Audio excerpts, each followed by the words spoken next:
आणि विश्वाच्या कल्याणाची प्रार्थना हे सुद्धा आपल्या परराष्ट्र नीतीचं सुद्धा सूत्र असलं पाहिजे, तसं असावं, अशी भारताची वाटचाल असायला पाहिजे.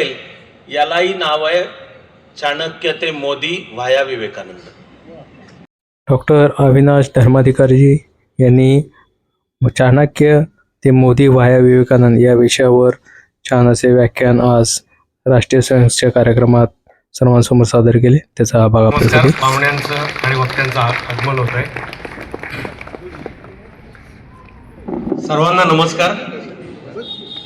राष्ट्रीय स्वयंसेवक संघ अरण्येश्वर शाखा यांनी आयोजित केलेल्या लक्ष्मीकांत जांभोळकर स्मृती व्याख्यानमालेत मी आपल्या सर्व बंधू भगिनींचं स्वागत करतो.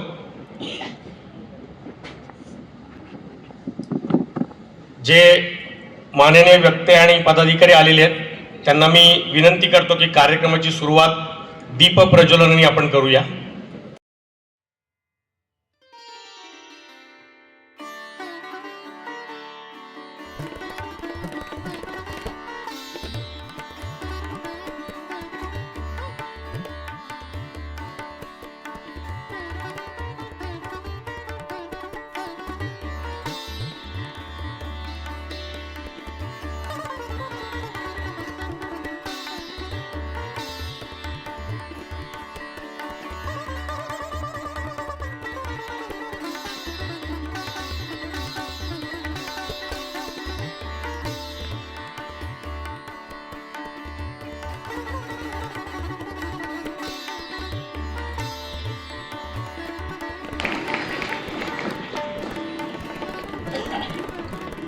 नमस्कार, मी विजय भालेराव आपल्या सगळ्यांचं पुन्हा एकदा स्वागत करतो. दीप प्रज्वलन झालेलं आहे. या कार्यक्रमाच्या विषयाला अनुसरून एक गीत आपण ऐकणार आहे. ते गीत म्हणण्यासाठी मी आमंत्रित करतोय प्रांजल बर्वे यांना.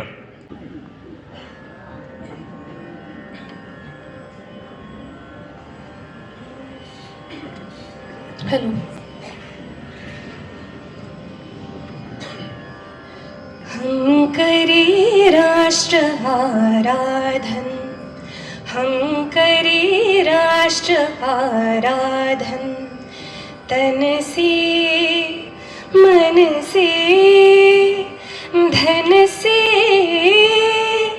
तन मन धन जीवन से, हम करे राष्ट्र आराधन, हम करे राष्ट्र आराधन.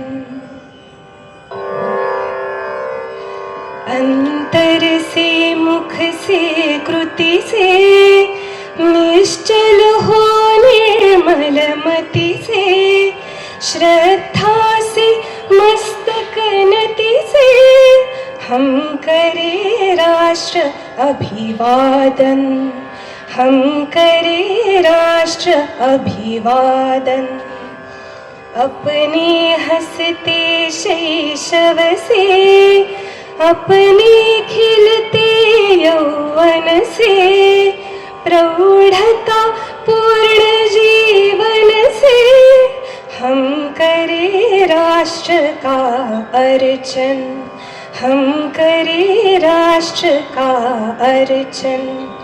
अपने अतीत को पढ़कर, अपना इतिहास उलट कर, अपना भवितव्य समझ कर, हम करे राष्ट्र का चिंतन, हम करे राष्ट्र का चिंतन.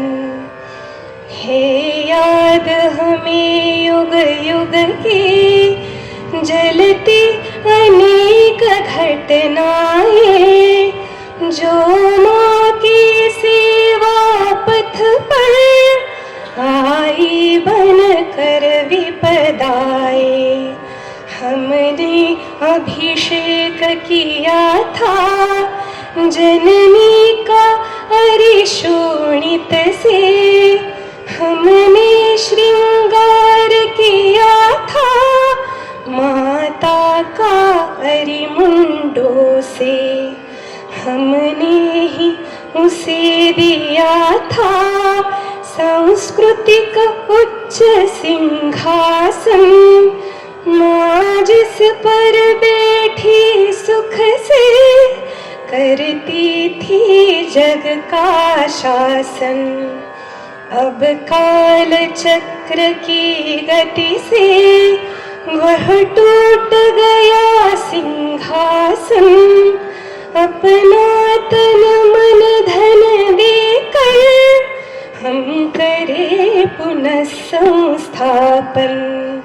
तन से मन से धन से,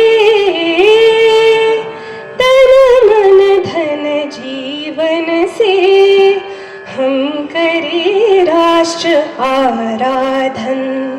हम करे राष्ट्र आराधन। हम करे राष्ट्र आराधन। धन्यवाद.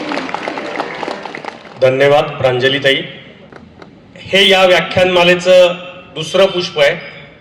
पहिलं पुष्प मागील महिन्यात आपण सगळ्यांनी ऐकलंय, जे कालातीत कृष्णनीती यावर श्री मयूर भावे यांचे विचार आपण ऐकले. आणि हे दुसरं पुष्प आहे. संघाच्या जन्मशताब्दी, राष्ट्रीय स्वयंसेवक संघाच्या जन्मशताब्दी निमित्ताने वेगवेगळे विषय लोकांच्या समोर यावेत, हा या अरण्येश्वर शाखेचा प्रयत्न आहे. आणि म्हणून ही कल्पना पुढे आली आणि त्याला विद्याविकास शाळा आणि त्यांचे पदाधिकारी यांनी सर्व सहकार्य करून ही व्याख्यानमाला आता पुढे चालू आहे. व्यासपीठावर जे माननीय उपस्थित आहेत त्यांचा थोडक्यात परिचय करून देतो. श्रीयुत अविनाशजी धोमकर हे राष्ट्रीय स्वयंसेवक संघाचं पद्मावती नगर, म्हणजे पद्मावती पासून गजानन महाराज मठापर्यंत जो सगळा आपला एरिया परिसर येतो, इकडे सातारा रोड आणि इकडचा सगळा भाग तळजाईपर्यंतचा हा जो सबंध एरिया आहे त्याला पद्मावती नगर असं म्हटलं जातं. त्याचे ते माननीय संघचालक आहेत. शाखेवर अनेक कार्यक्रम होत असतात. सध्या शाखेवर क्रीडा स्पर्धा चालू आहेत आणि त्या होणार, त्याचा सराव चालू आहे. 15, 16, 17 डिसेंबरला या होणार आहेत. नागरिकांना, बंधू भगिनींना सगळ्यांना विनंती की त्यांनी अवश्य त्या येऊन बघाव्यात. भाग घ्यायला पण हरकत नाही, पण किमान बघाव्यात अशी तरी अपेक्षा आहे. महिलांची सुद्धा शाखा या परिसरात भरते. ज्यांना कोणाला इच्छा असेल त्यांनी नंतर संपर्क करा, म्हणजे मग त्याची वेळ आणि बाकीच्या गोष्टी सांगता येतील. या कार्यक्रमाला आवर्जून उपस्थित आहेत या विद्याविकास संस्थेचे अध्यक्ष माननीय विंग कमांडर श्री विनायक पुरुषोत्तम डावरे हे निवृत्त झालेले आहेत आणि या विद्याविकास संस्थेचे अध्यक्ष आहेत. त्यांचा थोडक्यात परिचय मी करून देतो. ते कॅनडामधील मॉन्ट्रियल येथील इंटरनॅशनल सिव्हिल एव्हिएशन ऑर्गनायझेशनचे विशेषज्ञ म्हणून काम करत होते. पुण्यातच जन्म झाला. शिक्षण नुमवी आणि वाडिया कॉलेजमध्ये झालं. त्याच्यानंतर भारतीय वायुसेनेमध्ये त्यांनी 63 मध्ये त्यांना कमिशन मिळालं, 1963. आणि मग लढाऊ बॉम्बर विमान त्यांनी फ्लाइंग केलं. 1965 आणि 71च्या भारत पाकिस्तान युद्धामध्ये त्यांनी सक्रिय भाग घेतला. निवृत्त झाल्यानंतर एअर इंडियात वरिष्ठ प्रशिक्षक म्हणून ते तज्ज्ञ म्हणून काम करत होते. मग न्यूझीलंड, मलेशिया अशा अनेक देशांमध्ये त्यांनी प्रशिक्षक आणि विविध जबाबदाऱ्या पार पाडल्या. त्यांना fellow of royal aeronautical society हा सन्मान आणि डेल कॉर्नेगो आंतरराष्ट्रीय संस्थेच्या वतीने हायेस्ट अवॉर्ड फॉर अचिव्हमेंट हाही पुरस्कार मिळालेला आहे. बहारीनमध्ये पण त्यांनी काही काळ काम केलं. प्रामुख्याने सेफ्टी ऑडिट हा त्यांचा विशेष आवडीचा विषय आणि त्यातले तज्ज्ञ आहेत. त्यामुळे युनायटेड नेशन्सच्या आफ्रिकेमध्ये जे 100 विमानांचं सेफ्टी ऑडिट झालं त्याचे ते प्रमुख म्हणून पण होते. अनेक देशांमध्ये त्यांनी काम केलंय. सध्या 2010-11 मध्ये भारताच्या सिव्हिल एव्हिएशनची पुनर्रचना करण्यासाठी जी भारत सरकारने समिती नेमली होती त्याच्यावर पण त्यांची नेमणूक झाली होती. आणि संसदेपुढं जे सिव्हिल एव्हिएशन अथॉरिटी ऑफ इंडियाचं ड्राफ्ट बिल सादर केलं गेलं त्याचे पण ते प्रमुख सदस्य होते. त्यांची 2 पुस्तकं प्रसिद्ध आहेत. भीषण विमान अपघात आणि हुतात्मा गोविंदराव डावरे ही पुस्तकं 2017मध्येच प्रकाशित झालेत आणि सगळ्या भारतीयांना अभिमान वाटावा असं जे आत्ता ऑपरेशन सिंदूर झालं त्याच्यावर पण नुकतंच पुस्तक त्यांनी एक लिहिलंय ते आत्ताच प्रसिद्ध झाले. असे या संस्थेचे अध्यक्ष विंग कमांडर डावरे. त्याच्यानंतर मी आजच्या कार्यक्रमाचे प्रमुख वक्ते यांचा श्रीयुत अविनाश धर्माधिकारी यांचा विस्तृत परिचय करून देण्यासाठी आमंत्रित करतोय भगवान दातार यांना. नमस्कार.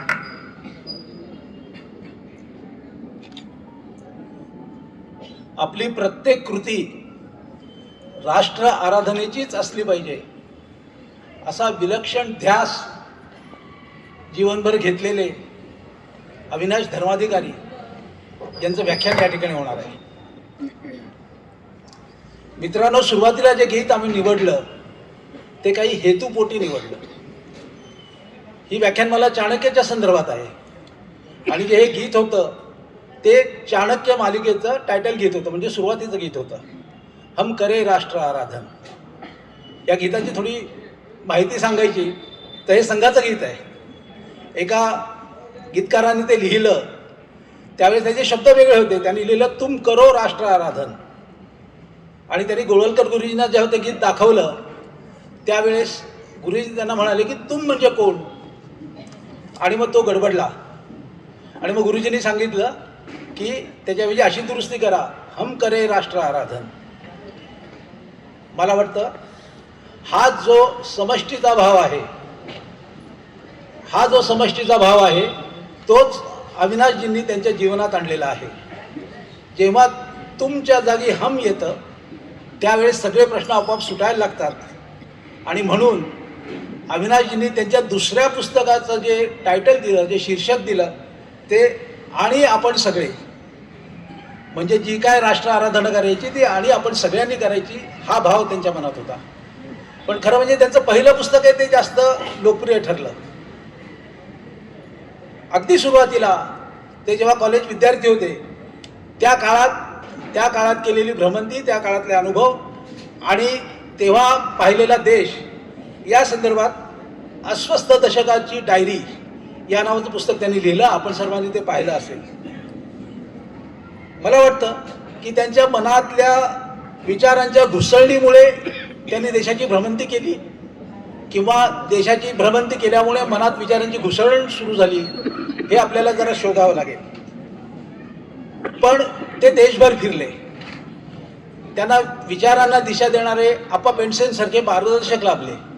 त्यांची प्रेरणा घेऊन त्यांनी त्या काळात म्हणजे कॉलेजमध्ये सुरुवातीच्या वर्षांमध्ये असताना आंध्रमध्ये जेव्हा वादळ आलं त्यावेळेस ते तिथे जाऊन धडकले. तिथं अत्यंत प्रतिकूल परिस्थितीमध्ये त्यांनी सेवा कार्य केलं. तिथून आसाममध्ये त्यावेळेस आंदोलन चालू होतं. आसाममधलं आंदोलन पाहायला सुद्धा ते गेले. म्हणजे आपण त्या काळातल्या बातम्यांमध्ये नावं वाचली असतील की प्रफुल्लकुमार महंत किंवा भृगुकुमार हुकन यासारख्या त्यावेळच्या आंदोलकांच्या नेत्यांशी त्यांनी समोरासमोर बसून चर्चा केली की तुमची भूमिका काय, तुम्हाला हवं आहे काय.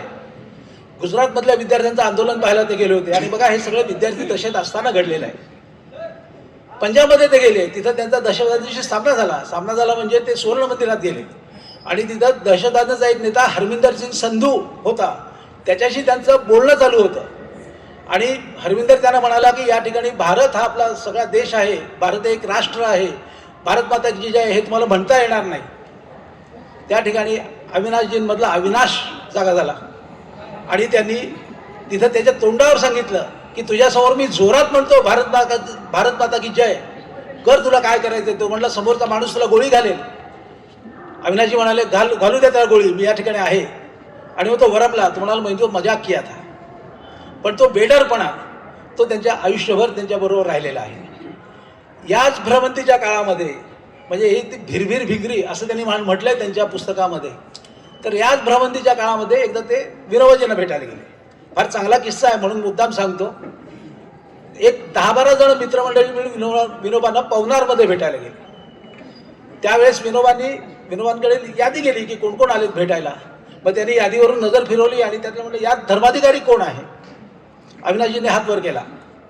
तेव्हा त्यांच्याकडे बघत विनोबाजी म्हणाले अड्डावाला जप, अड्डावाला जप हा जो संदेश किंवा हा जो इशारा विनोबाजी त्यांना दिला तो त्यांनी अखेरपर्यंत एक व्रत म्हणून जोपासलेला आहे. आणि मग विद्यार्थी असो, शिक्षक असो, प्रशासकीय अधिकारी असो, या प्रत्येक भूमिकेमध्ये त्यांनी आपल्या आडनावातला धर्म जपला आणि मगच त्यांनी तिथं अधिकार गाजवला. तो धर्म जपतो त्याचा अधिकार आपोआप निर्माण होतो. मित्रांनो, आणखी एक किस्सा. 86 मध्ये अविनाशजी IAS झाले आणि IASचं प्रमाणपत्र घ्यायला जेव्हा ते दिल्लीच्या कार्यालयात गेले त्यावेळेस प्रमाणपत्र घेऊन तिथून ते बाहेर पडत होते. त्यावेळेस एक सरदारजी त्यांच्या मागे आला. त्यांना वाटलं हा नवीन आहे, जरा मराठी मुलगा आहे, कदाचित त्या अवस्थेत गोंधळलेला असू शकतो. त्यांनी त्याच्या खांद्यावर हात ठेवला आणि ते सरदारजी अधिकारी म्हणाले, किस रास्ते जाना है, मैं छोड़ दूंगा. अविनाशजींनी त्यांच्याकडे पाहिलं आणि सॉरी म्हणत त्यांना म्हटले, ठीक आहे मी जातो. पण किस रास्ते जाना है हे जे वाक्य आहे ते कायम त्यांच्या डोक्यात घुमत राहिलं की अरे कुठला रस्ता आपल्याला निवडायचा आहे. त्या अधिकाऱ्याला ते म्हणाले, माझं मी शोधतो. आणि आयुष्यभर त्यांनी तेच केलं. त्यांचे रस्ते त्यांनी शोधले. किस रास्ते जाना है. आणि मग त्यांनी ठरवलं की समाजसेवेचा रस्ता आपल्याला घेतला पाहिजे. काही दिवसांनी त्यांच्या लक्षात आलं की शासकीय मार्गाने म्हणजे शासकीय पदांमधून समाजसेवा आपल्याला चांगली करता येईल. IAS नंतर त्यांनी वेगवेगळ्या ठिकाणी जबाबदारीची पदं भूषवली. शेवटी ते मुख्यमंत्र्यांचे PA पण झाले 1996च्या काळात. पण 96च्या काळामध्ये त्यांना असं वाटलं की हे पुरेसं नाही आहे, हे आपल्याला फारसं करता येणार नाही, त्यासाठी आपल्याला वेगळं काहीतरी केलं पाहिजे. आणि म्हणून त्यांनी शासकीय सेवेचा राजीनामा दिला. या ठिकाणी मला पुन्हा आर्य चाणक्य आठवतो. आर्य चाणक्यांनी धनानंदाला एकदा सांगितलं होतं की फार चांगलं वाक्य आहे. आर्य चाणक्य धनानंदांना म्हणाले, मेरा धन ज्ञान है धनानंद, मेरा धन ज्ञान है धनानंद, अगर मेरे ज्ञान में शक्ति है तो मैं मेरे विचारों का पोषण करने वाले सम्राटों की पिढी निर्माण करूंगा. हा प्रचंड आत्मविश्वास कदाचित त्यांच्या मनात असेल आणि त्या दृष्टीने त्यांनी बाहेर पडले आणि चाणक्य मंडळाची स्थापना केली. प्रशासकीय अधिकाऱ्यांना प्रशिक्षण देणारी ही संस्था आज या संस्थेचे 2000 पेक्षा जास्त IAS अधिकारी वेगवेगळ्या क्षेत्रात आहेत. परवा मी त्यांना भेटलो तेव्हा ते सांगत होते की S जयशंकर परराष्ट्रमंत्री यांच्या विभागामध्ये अविनाशजींचे विद्यार्थी, त्यांच्या मुशीतून घडलेले विद्यार्थी जास्तीत जास्त आहेत. कदाचित जयशंकर यांच्या यशाचं जे वाटा आहे त्यामध्ये या विद्यार्थ्यांचा वाटा निश्चित जास्त असेल. हे सगळं केलं त्यांनी ते त्यांच्या मनातला एक जागरूक कार्यकर्ता म्हणून. आणि त्यांनी कन्सेप्ट पण तीच मांडली. त्यांनी जेव्हा सांगितलं, त्यांच्या पुस्तकात आणि व्हिडिओमध्ये अनेक ठिकाणी त्यांनी सांगितलेलं आहे की अधिकारी हा कार्यकर्ता असला पाहिजे. कार्यकर्ता अधिकारी म्हणजे अधिकारी नुसता टेबलवर बसून सह्या करतोय आणि कागद फिरवतोय हे त्यांना अपेक्षित नाही. त्यांच्याकडून जे घडणारे अधिकारी आहेत ते कार्यकर्ता अधिकारी असले पाहिजेत. मला वाटतं त्यांनी जीवनही तसंच व्यतीत केलं आहे. त्यामुळे अविनाशजी विचारवंत आहेत, अविनाशजी शिक्षक आहेत, अविनाशजी अधिकारी होते, पण या सगळ्याच्या मध्ये दडलेला एक कार्यकर्ता आहे. आणि ते शिक्षक होते हे ते कधीही विसरलेले नाहीत. आणि पुन्हा एकदा मला चाणक्य आठवतो. चाणक्याने असं म्हटलंय की शिक्षक कोई साधारण नहीं है. फार सुंदर वाक्य चाणक्यांचं. शिक्षक कोई साधारण नहीं है, प्रलय और निर्माण उसकी कोख में खेलता है. शिक्षक कोई साधारण नहीं है, प्रलय और निर्माण उसकी कोख में खेलता है. मला वाटतं प्रलयाचं आपल्याला माहीत नाही, पण निर्माणाचं नक्की माहिती आहे की निर्माण अविनाशजींच्याकडूनच येत आहे. आणि त्यामुळेच ते चाणक्य मंडळासारखं असं अविनाशी कार्य उभं करू शकले. या चाणक्य मंडळाचं लवकरच विद्यापीठ करण्याची त्यांची कल्पना आहे. त्यांना शुभेच्छा देतो.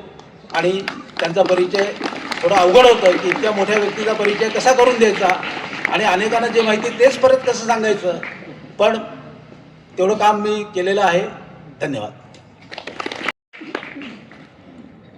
मगाशी मी म्हणलं या कार्यक्रमाला आवर्जून उपस्थित या संस्थेचे अध्यक्ष विंग कमांडर डावरे यांचं स्वागत अविनाशजी धुमकर यांनी करावं असं मी त्यांना विनंती करतो.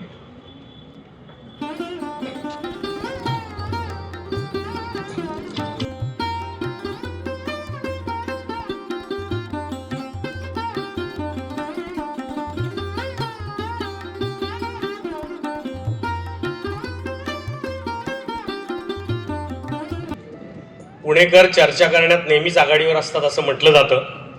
आणि पु ल देशपांडेंच्या भाषेत सांगायचं म्हणलं तर आंतरराष्ट्रीय परराष्ट्र किंवा अमेरिकेचं परराष्ट्र धोरणापासून ते मराठी माणूस स्पर्धा परीक्षेत मागे का वगैरे वगैरे वगैरे. पण इथे बसलेल्या माणसांनी त्याच्यावर फक्त चर्चा नाही केली तर 40 वर्षापूर्वी ही स्पर्धा परीक्षा पास करून भारतीय सेवेत दाखल झाले आणि जगासमोर आदर्श दाखवून दिला की मराठी माणूस हा जगात पुढे आहे. असे वक्ते आपल्याला आज लाभलेत. ज्यांनी आधी केले मग सांगितले याप्रमाणे सगळं आता भगवानजी दातारांनी त्यांचा विस्तृत परिचय सांगितलाच. पण असे जे वक्ते अविनाशजी धर्माधिकारी आपल्याला लाभलेत त्यांचा सत्कार अविनाशजींनी करावा अशी मी त्यांना विनंती करतो. दोघंही अविनाश आहेत.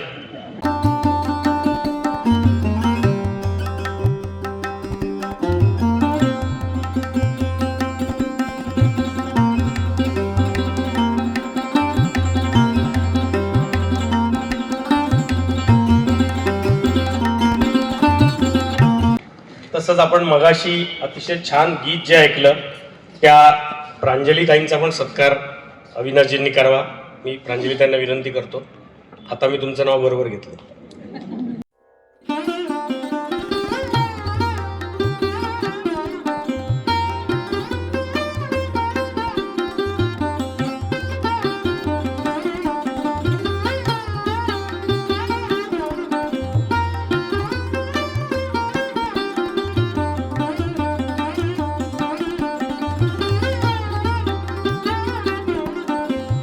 प्रस्तावना खूप झाली. आपण सर्वजण ज्या गोष्टीची आतुरतेने वाट बघतोय ते म्हणजे अविनाशजी धर्माधिकाऱ्यांचं आजचं व्याख्यान. मी त्यांना विनंती करतो की त्यांनी आपले विचार या नियुक्त्याने सगळ्यांसमोर ठेवा. सर्वार्थाने एका घरातले, सर्वार्थाने एका कुटुंबातले, एका परिवारातले आपण सर्व माता पिता बंधू भगिनी आणि मित्रमैत्रिणी सर्वांना नमस्ते आणि सर्वांना सर्व काळ सर्व शुभेच्छा. मी या मुद्द्यावर आत्ता वेळ जास्ती देणार नाहीये, देऊ शकणार नाहीये, कारण कमीत कमी वेळामध्ये आणि कमीत कमी वाक्यात मला थेट विषयाला हात पण लावायचा आहे आणि आपल्याला सगळ्यांना मिळून त्या विषयाच्या खोलातही जायचं आहे आणि भारताच्या परराष्ट्र नीती संदर्भातली एक एकत्र केल्यावरची नम्रपणे मी ज्याला मूलभूत संकल्पना म्हणेन इथपर्यंत आपल्याला जायचं आहे. म्हणून माझ्या ह्या पहिल्या 2 मंत्रांवर आत्ता फार भाष्य करत नाही. आणि असं भाष्य करत नाही म्हणताना एवढंच म्हणतोय की हा एक शब्द नमस्ते ह्याच्यामध्ये पण अर्थाचं प्रचंड मोठं ब्रह्मांड आहे. एका त्या नमस्ते शब्दाचा अर्थ आहे माझ्यातली ईश्वरी चेतना तुमच्यातल्या ईश्वरी चेतनेला नमस्कार करीत आहे. आणि याही वाक्याचा पदर असा जो उलगडला तर सगळ्यात खोल मुळातला समोर येणारा अर्थ आहे तो म्हणजे सर्वांमध्ये एकच एक चेतना, ईश्वरी चेतना भरलेली आहे. या नात्याने सर्व समानपण आणि सर्व मित्रपण. एका नमस्ते ही आपली भारतीय शैली आहे, सूत्र शैली. की अर्थाचं प्रचंड मोठं ब्रह्मांड अशा 1, 2, 3 शब्दांमध्येच येतं. ते कळल्यापासून मी हे स्वीकारलंय मंत्र की संवाद सुरू करताना कायम पहिला मंत्र नमस्ते आणि पाठोपाठचा मंत्र त्याला मी दुसरा नाही म्हणतोय, क्रम तोच. बोलताना शब्दांचा काहीतरी क्रम असतो म्हणून पाठोपाठ येतं, पण ते शब्द आहेत सर्वांना सर्व काळ सर्व शुभेच्छा. हे आपल्या हजारो वर्ष चाललेल्या प्रार्थनेचं मराठी रूप आहे. पण सर्वेत्र सुखिनः सन्तु जीवन जे जगायचं, सगळे आपण माणसं आहोत, भलं बुरं उंच सखल आपल्या सगळ्यांनाच आहे, कोणाला चुकलंय. पण त्या जगण्यामागची मुख्य दृष्टी विश्वाच्या कल्याणाची प्रार्थना आणि आपल्याकडनं होणारं कर्म, ते त्या सर्वेत्र सुखिनः सन्तु मध्ये व्यक्त होतं. ते तर इथपर्यंत की मला जर कोणी विचारलं फार बडबड करतोयस, फार भारतीय संस्कृती करतोस, तर व्याख्या काय रे, भारतीय संस्कृतीची व्याख्या काय? तर मला झालेलं आकलन आहे सर्वेत्र सुखिन संतु म्हणजे भारतीय संस्कृती. अंतःकरणातली प्रार्थना विश्व कल्याणाची आणि आपल्याकडनं होणारं काम करायचं, जीवन जगत राहायचं, याला म्हणायचं भारतीय संस्कृती. आणि विश्वाच्या कल्याणाची प्रार्थना हे सुद्धा आपल्या परराष्ट्र नीतीचं सुद्धा सूत्र असलं पाहिजे, तसं असावं, अशी भारताची वाटचाल असायला पाहिजे. यालाही नाव आहे चाणक्य ते मोदी व्हाया विवेकानंद. नाव सुद्धा चाणक्य ते मोदी व्हाया विवेकानंद का? ते मुळे 11 सप्टेंबर 1893 विवेकानंद जगाला हिंदू धर्माचा अर्थ समजावून सांगतात. आणि जेव्हा व्यासपीठावर येणारा प्रत्येक जण दुनियेला सांगतोय तसा जगतोय, नवे नवे जमलं तर तलवारी किंवा तराजू हातात घेऊन कत्तली किंवा दुसऱ्यांवर राज्य गाजवतोय, तेव्हा हिंदू विचार सांगतो पर्वताच्या शिखरावर जसे वेगवेगळे बिंदू पडतात, थेंब, आणि विविध वाटांनी एकाच महासागराला मिळतात, तसे आपण सगळे एकाच ईश्वराची रूप आहोत. आपापल्या विविध वाटांनी आपण अंती एकाच सत्य म्हणजे ईश्वराला मिळतो, हे सांगतो तो माझा हिंदू धर्म आणि जगातल्या सर्व धर्मांची जननी, असं विवेकानंदांनी समजावून सांगितलं. हे केवळ तत्वज्ञान नाहीये, हे परराष्ट्र नीतीचं सुद्धा सूत्र आहे. त्यामुळे नमस्ते आणि सर्वांना सर्व काळ सर्व शुभेच्छा हा तर माझा नेहमीचाच मंत्र आहे, पण आजच्या विषयाला सुद्धा त्या मंत्राला जास्ती अर्थ प्राप्त होतो. मला सुद्धा आज तुमच्यामध्ये असण्यामध्ये आनंद आहे. हे व्यासपीठ संघाचं व्यासपीठ आहे, याचा अर्थ ते अत्यंत पवित्र व्यासपीठ आहे. इथे उभं राहून बोलायचं हा गौरव पण आहे, पण गौरवापेक्षा मोठी गोष्ट आहे ती जबाबदारी आहे, उत्तरदायित्व आहे. येताना सुद्धा विचार करत होतो, आणि ते नवीन नाही आहे. संघामध्ये एखाद्या व्यक्तीचा उल्लेख अधिकारी असा जरी झाला तरी त्याचा अर्थ त्याच्याकडे कोणत्या तरी अधिकार म्हणजे पद म्हणजे सत्ता आहे नसतो. त्याचा अर्थ आहे कोणसा उत्तरदायित्व आहे, की तुमच्यावर आता जबाबदारी कोणती आहे. पद असेल ती जबाबदारी निभावण्यासाठीची आहे. ती कुठल्याही शाखेवर जाणाऱ्या स्वयंसेवकापासून ते तो मग महाराष्ट्राचा मुख्यमंत्री असू दे, नाहीतर देशाचा पंतप्रधान असू दे, म्हणून त्या पंतप्रधानांनाही शब्द प्रधान सेवक असा सुचतो स्वतःबद्दल. पंतप्रधान कार्यालयाचा जो पत्ता 7 रेसकोर्स रोड असतो, भले बदल नावातला आहे पण त्यामागचे ॲटिट्यूड महत्वाचे आहेत. पंतप्रधानाच्या घरामध्ये पोचणं ही काहीतरी रेस नाहीये घोड्यांची, रेसकोर्स रोड, म्हणून नाव केलं लोककल्याण मार्ग. किंवा जिथे ब्रिटिश काळापासून आपल्या नोकरशाहीचे राष्ट्रीय मुख्यालय आहे, साऊथ ब्लॉक, नॉर्थ ब्लॉक, आणि राष्ट्रपती निवास आणि त्याच्या समोरचा रस्ता, याला ब्रिटिशांनी ठेवलेलं नाव राजपथ.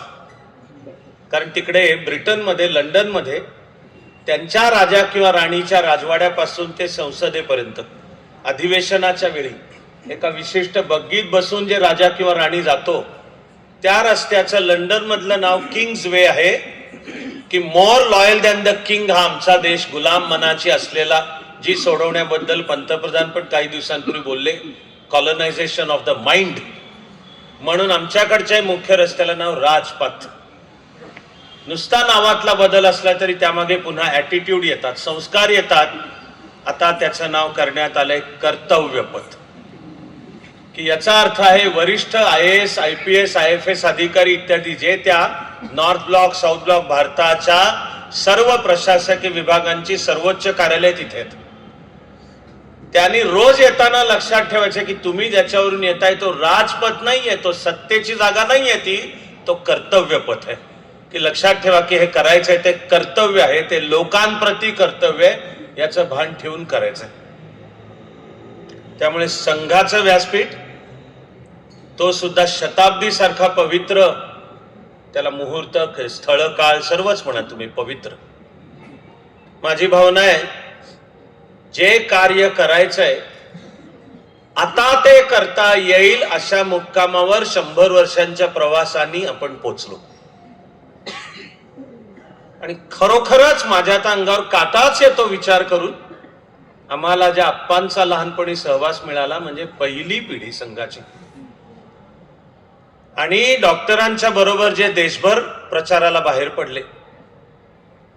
काही नावांशी तर नंतर माझा वैयक्तिक पण संबंध आला. आपण जसं हमकरे राष्ट्र आराधन म्हटलं तसं फार एक सुप्रसिद्ध पद्य आहे. संघातली पद्धत नाव नसतं सांगायचं कवी कोण आहे, पण असं बोललं जातं की नाह पालकरांची ती कविता, असू आम्ही सुखाने पत्थर पायातील. आम्हाला काय काम करायचं आहे? मंदिर उभविणे हेच आमुचे शील. की हे राष्ट्राचं मंदिर, भारत मातेचं मंदिर, माझ्या घराला सोन्या चांदीचे पत्रे नाही लावायचे, ते उभं करण्यासाठी असू आम्ही सुखाने पत्थर पायातील. आम्ही पायातले दगड असू, उद्या शिखरावर ज्याला जायचंय त्याला जाऊ देत. 100 वर्षाच्या प्रवासानंतर आत्ता कुठे की संघाच्या विचारातून संस्कारातून तयार झालेली माणसं जीवनाच्या वेगवेगळ्या क्षेत्रात प्रभाव निर्माण करून संस्कृतीचं तेज पुन्हा आकाराला आणतील. माझं म्हणणे कामाला आता पोचलो, तिथे सुरुवात झाली. ते पावित्र्य. आणि मी जांभूरकर गुरुजींच्याही स्मृतीला वंदन करतो. वय वर्ष 13 पासून ते IAS होईपर्यंत म्हणजे 26, माझं घर इथूनच जवळ होतं. आणि गुरुजींनी शाळा सुरू केली इथपासून माझी त्यांची ओळख पण होती, त्या शाळेवर माझं येणं जाणं पण होतं. आणि संस्कृतला वाहिलेली शाळा आणि शिक्षण पद्धती तर खरंच आहे वस्तुस्थिती की आजही आपल्याला आधुनिक भारताचंही उत्थान हवं असेल तर आपल्याला संस्कृतचं नुसतं पुनरुज्जीवन नव्हे, म्हणजे केवळ भूतकाळाची पूजा नाही, आधुनिक काळात सुद्धा मराठी सहित संस्कृत सुद्धा ज्ञानभाषा बनेल. नवे विचार ज्याच्यात तयार होईल, नवी प्रतिभा ज्याच्यात फुलेल, आणि विज्ञान तंत्रज्ञानासकट की आपल्या प्रतिभेने एकही क्षेत्र सोडता कामा नये. कला, शास्त्र, साहित्य, नृत्य, नाट्य, संगीत, राजकारण, समाजकारण, अर्थकारण, उद्योग, व्यवसाय, सगळ्या क्षेत्रांच्या मधलं. पण ती जननी संस्कृत आहे.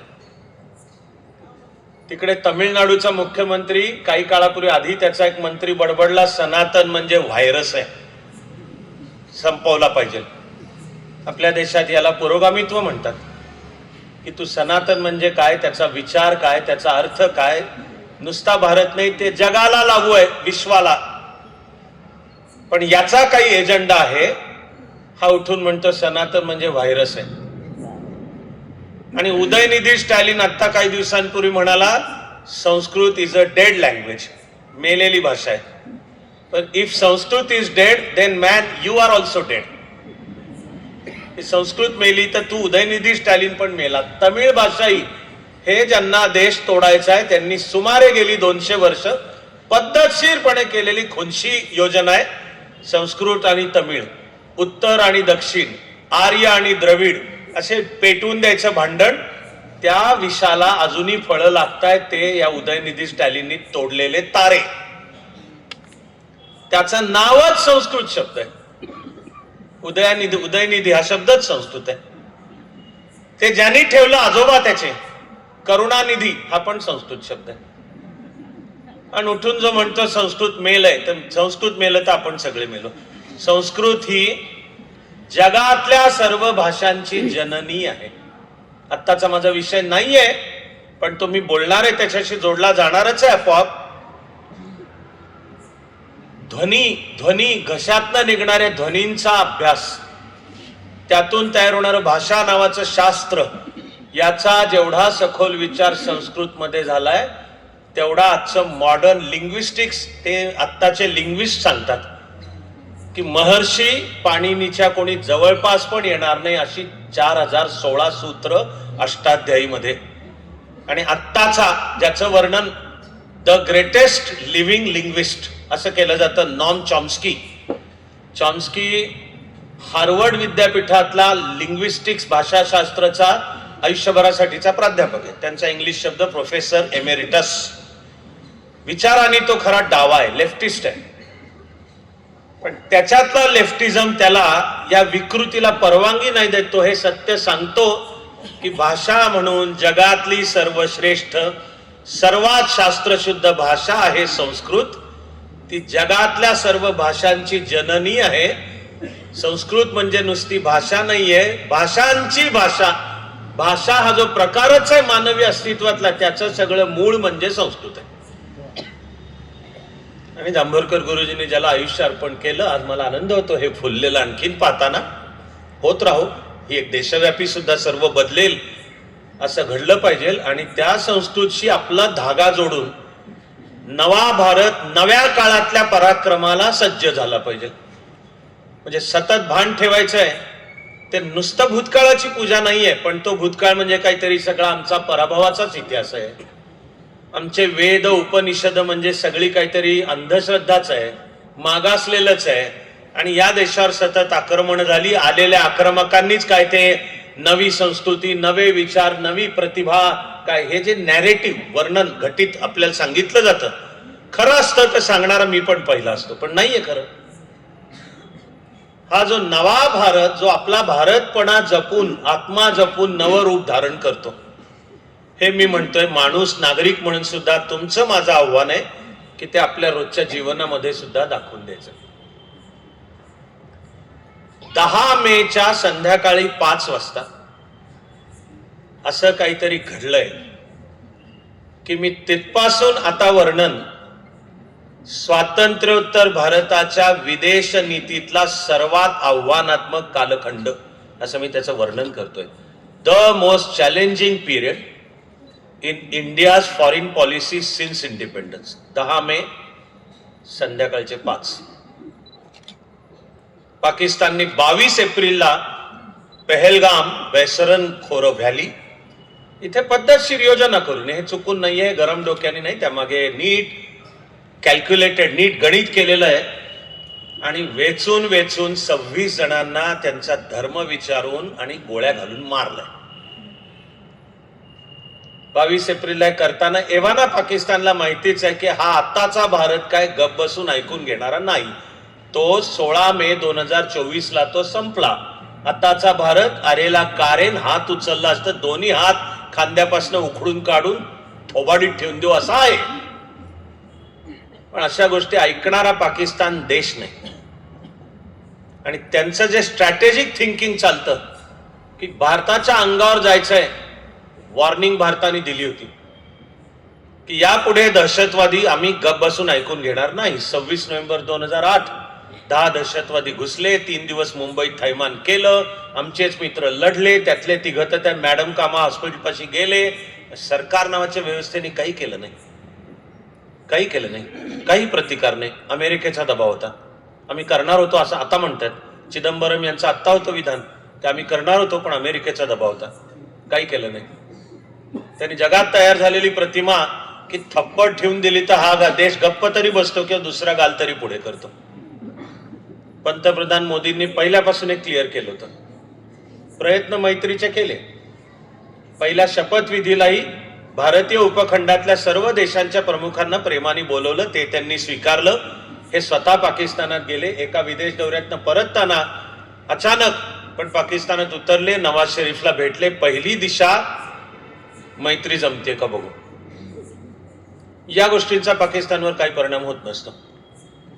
पाकिस्तानचं साधारण 1971 नंतरचं भारत विषयक धोरणच आहे ब्लीडिंग इंडिया विथ 1000 कट्स.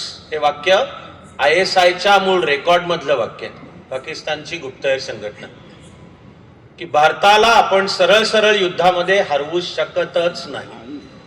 ज्याचं आर्मीचं नाव म्हणजे डिफेन्स एअरफोर्सचं नाव कन्व्हेन्शनल वॉरफेअर. 71च्या युद्धामध्ये जो फटका बसला, चारी मुंड्याची संपूर्ण शरणागती, पाकिस्तानला कळून चुकलं की युद्धाला जे स्वरूप आलंय ते पाहता काय आपण काय भारतासमोर टिकू शकत नाही. युद्धशास्त्राचा विचार केला आणि अचानक पाकिस्ताननी कळू न देता काहीतरी हल्ला चढवला, म्हणजे सरप्राईज एलिमेंट.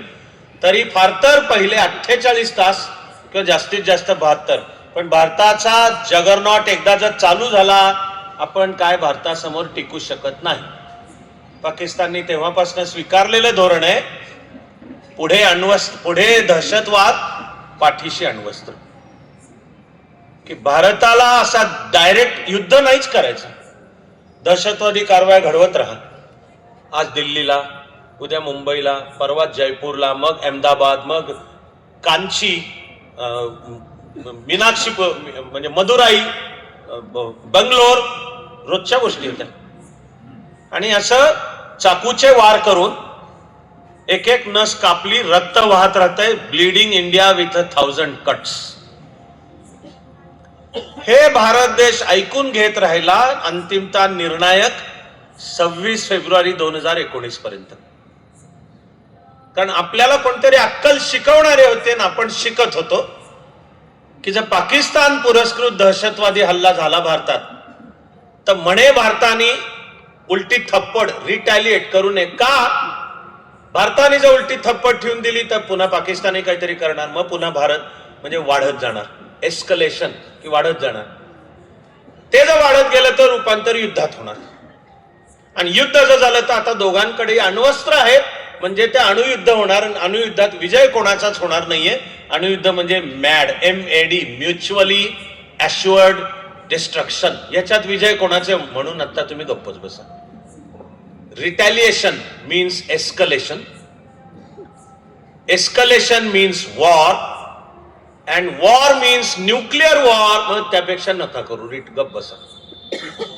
हे भारत अंतिमता निर्णायक सांगता येईल की 26 फेब्रुवारी 2019 पर्यंत ऐकत होता. पण मोदीजींनी पंतप्रधान झाल्या झाल्या वॉर्निंग दिलेली होती पाकिस्तानला की सुधर जा वरना. आणि आम्ही गप्प बसून ऐकून घेणार नाही. पहिल्यांदा ते आपल्या उरीच्या एअरफोर्सच्या तळावर हल्ला झाला त्यावेळी आपण ते सिद्ध करून दाखवलं की तिथपासूनच्या काही दिवसात पाक व्याप्त काश्मीर मधली सीमारेषा, लाईन ऑफ कंट्रोल ओलांडून आपले कमांडोजनी पलीकडे शिरून आपल्या इंटेलिजन्सनुसार जिथे दहशतवादी तळ होते उद्ध्वस्त केले. कळायला पाहिजे पाकिस्तानला, पण पाकिस्तान ते ऐकणारा नाही. मग निर्णायक घडलं 14 फेब्रुवारी 2019 आहे. पुलवामा पाशी आत्मघातकी RDX ची एक अख्खी जीप आपल्या CRPFच्या कॉन्व्हॉयवर. ही तारीख 14 फेब्रुवारी आहे 2019.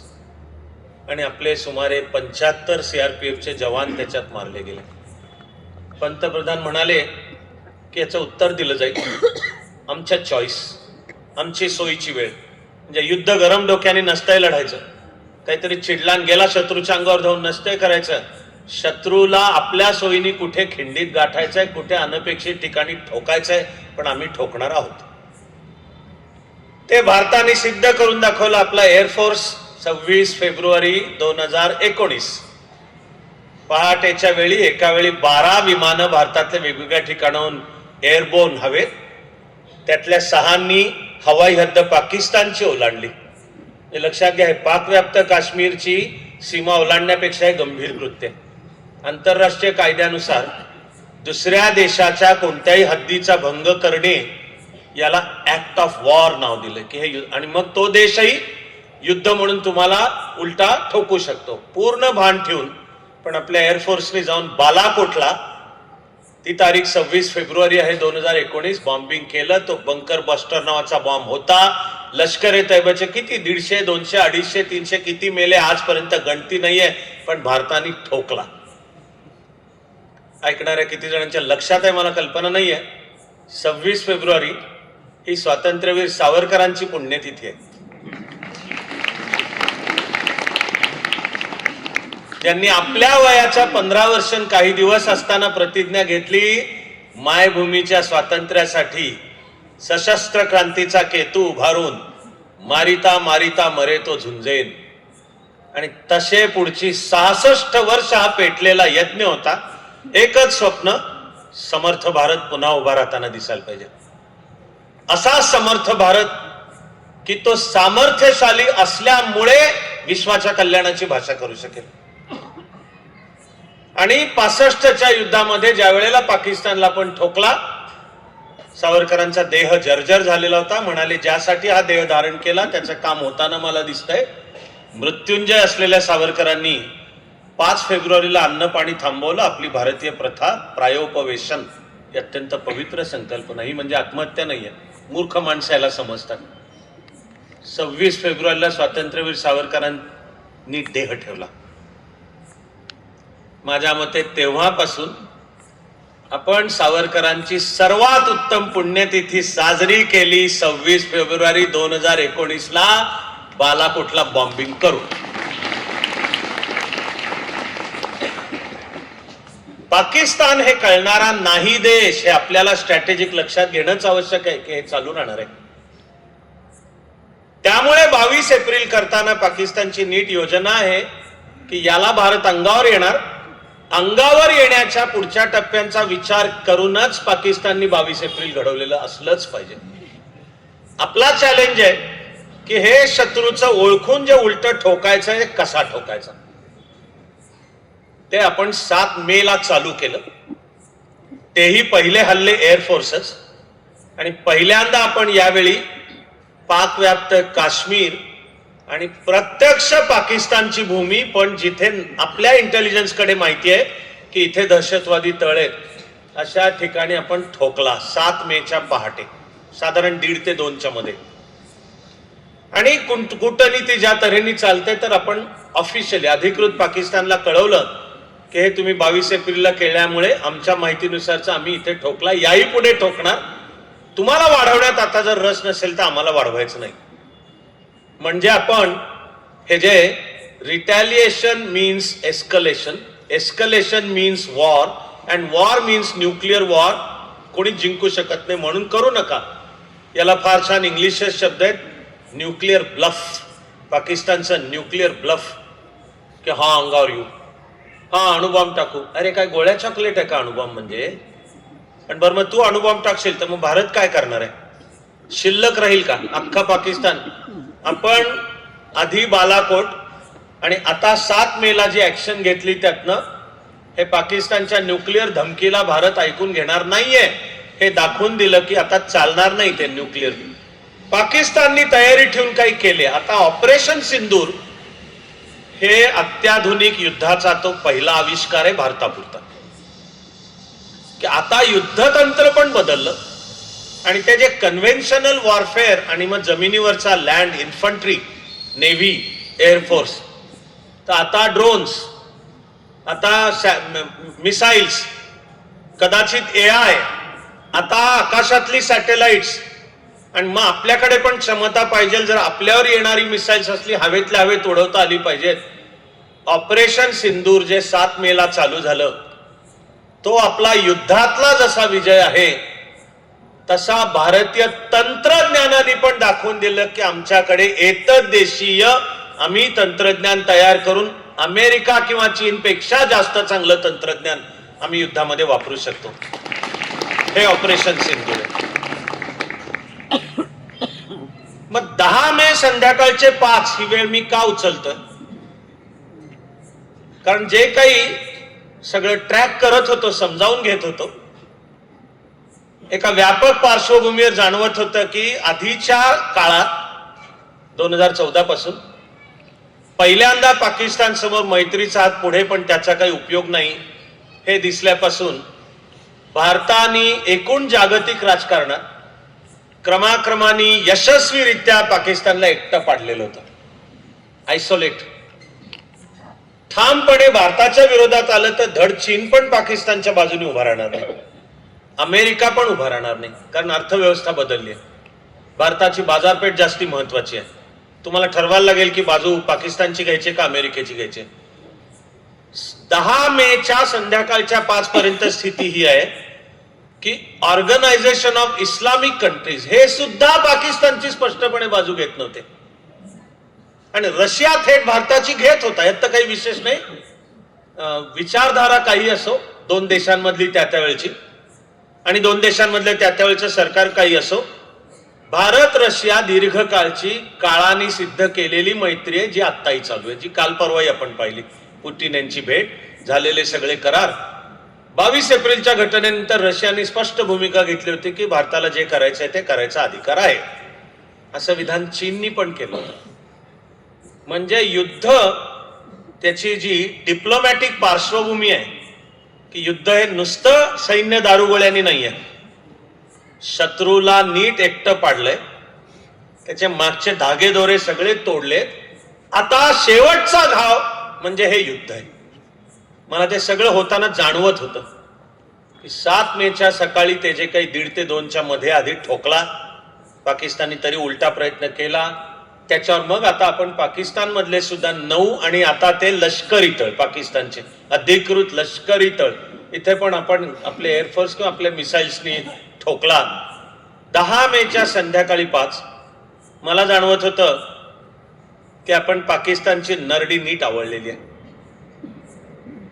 आणि जो तुम्ही म्हणा कार्यकर्ता, अभ्यास करणारा आणि ह्याचा नीट अभ्यास, मी वाट पाहत होतो आजच्या रात्री पाकिस्तानला निर्णायकरित्या ठोकला जाईल. युद्धामध्ये जिंकणे याचे युद्धतज्ञ 2 निकष सांगतात, व्याख्या 2 आहेत की शत्रूला हरवणे म्हणजे काय आहे. Destroy enemy's ability to fight, शत्रूची लढण्याची क्षमता मोडून काढणे. पण त्यापेक्षा महत्वाचं आहे destroy enemy's will to fight, की कंबरड असं मोडून ठेवायचं की हात वर नाहीच, आपण पाकिस्तानशी लढू भारताशी आपण लढूच शकत नाही. 10 मेच्या संध्याकाळी 5ला भारत ही दोन्ही उद्दिष्ट सफल करण्याच्या असा जवळ होता की आता आजच्या रात्रीचं ठोकणे पाकिस्तानला, पाकिस्तानची युद्धाची क्षमता पण तोडून काढणे, पण त्यापेक्षा घाव मनावरचा एवढा जबरदस्त की परत म्हणून भारताच्या वाटेला निदान पुढची 10 वर्ष पुढे काय ते तयाऱ्या करतील, धोरणं बदलतील, स्ट्रॅटेजी बदलतील. हे मी पुलवामा आणि नंतरच्या बालाकोटच्या वेळी पण म्हणलो होतो की आता पाकिस्तान भारताच्या अंगावर येणार नाही असं मानायचं कारण नाही, येणार, आपली तयारी पाहिजे. आणि दरवेळी ती आधी पाकिस्तान काहीतरी करणार आणि मग आपण प्रतिक्रिया देणार नाही पाहिजे, आधी काही पावलं आपण उचलणार ही पण पाहिजे. ते करताना जाणवत होतं.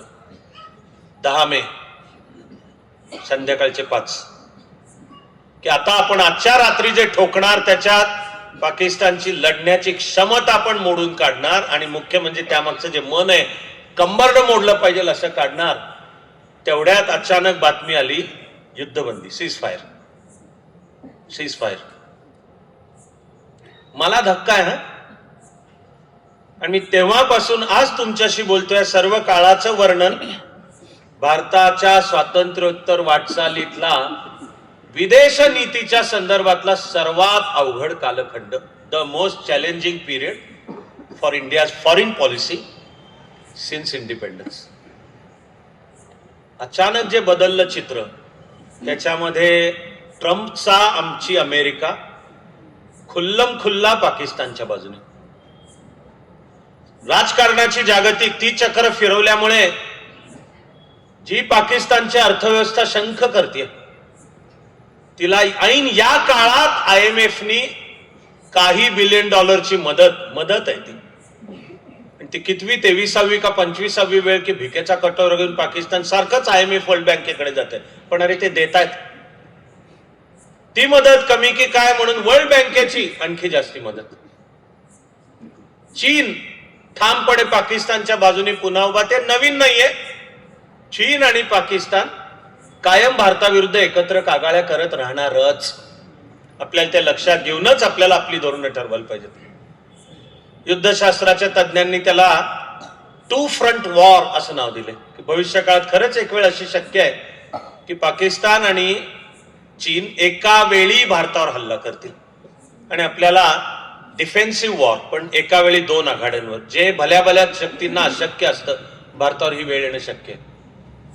त्याला राष्ट्रीय परिस्थितीच्या जाणकारांनी आणखी भर घातली आहे की नाही, भारतासमोरचं आव्हान 2 फ्रंट वॉर नाहीये, 2.5 फ्रंट वॉर आहे. आणि ती 0.5 इथे घरातली आहे. 0.5 म्हणजे एका बाजूला डावा लेफ्ट विंग एक्स्ट्रीमिझम, ज्याचं औपचारिक नाव नक्षलवाद, की जो आणलाय चिरडत, पण सावध राहायला पाहिजे, तृप्त व्हायला जागा नाहीये. तो नक्षलवाद चीनचे एजंट आहेत, त्यांची विचारधारा चीनची आहे, मार्क्सवाद लेनिनवाद म्हणजेच माओवाद. त्यांना फंडिंग चीनकडनं मिळतं, ट्रेनिंग प्रशिक्षण चीनकडनं मिळतं. त्यांची जी वॉर टॅक्टिक्स आहेत, छुपी युद्ध कशी लढायची, सगळी चीनची आहे. आणि इस्लामिक दहशतवाद की जो आए दिन 100 बार चालू आहे त्याला रसदही पाकिस्तानात नाही मिळते. आता जणू 2.5 फ्रंट वॉर कमी की काय असं 5 ऑगस्ट 2024 पासून आणखी सुरू झालं. 5 ऑगस्ट 2024 ला बांगलादेशात शेख हसीना वाजेद यांना अंगावरच्या कपड्यानिशी निसटून यावं लागलं. मी तर त्या संध्याकाळीच म्हणलो की भारताचं 2.5 front war has just become 3.5 front war. की शेख हसीना वाजेद यांना पळून यावं लागणं ही बांगलादेशातली केवळ अंतर्गत घडामोड नाही, तो थेट इशारा भारताला आहे.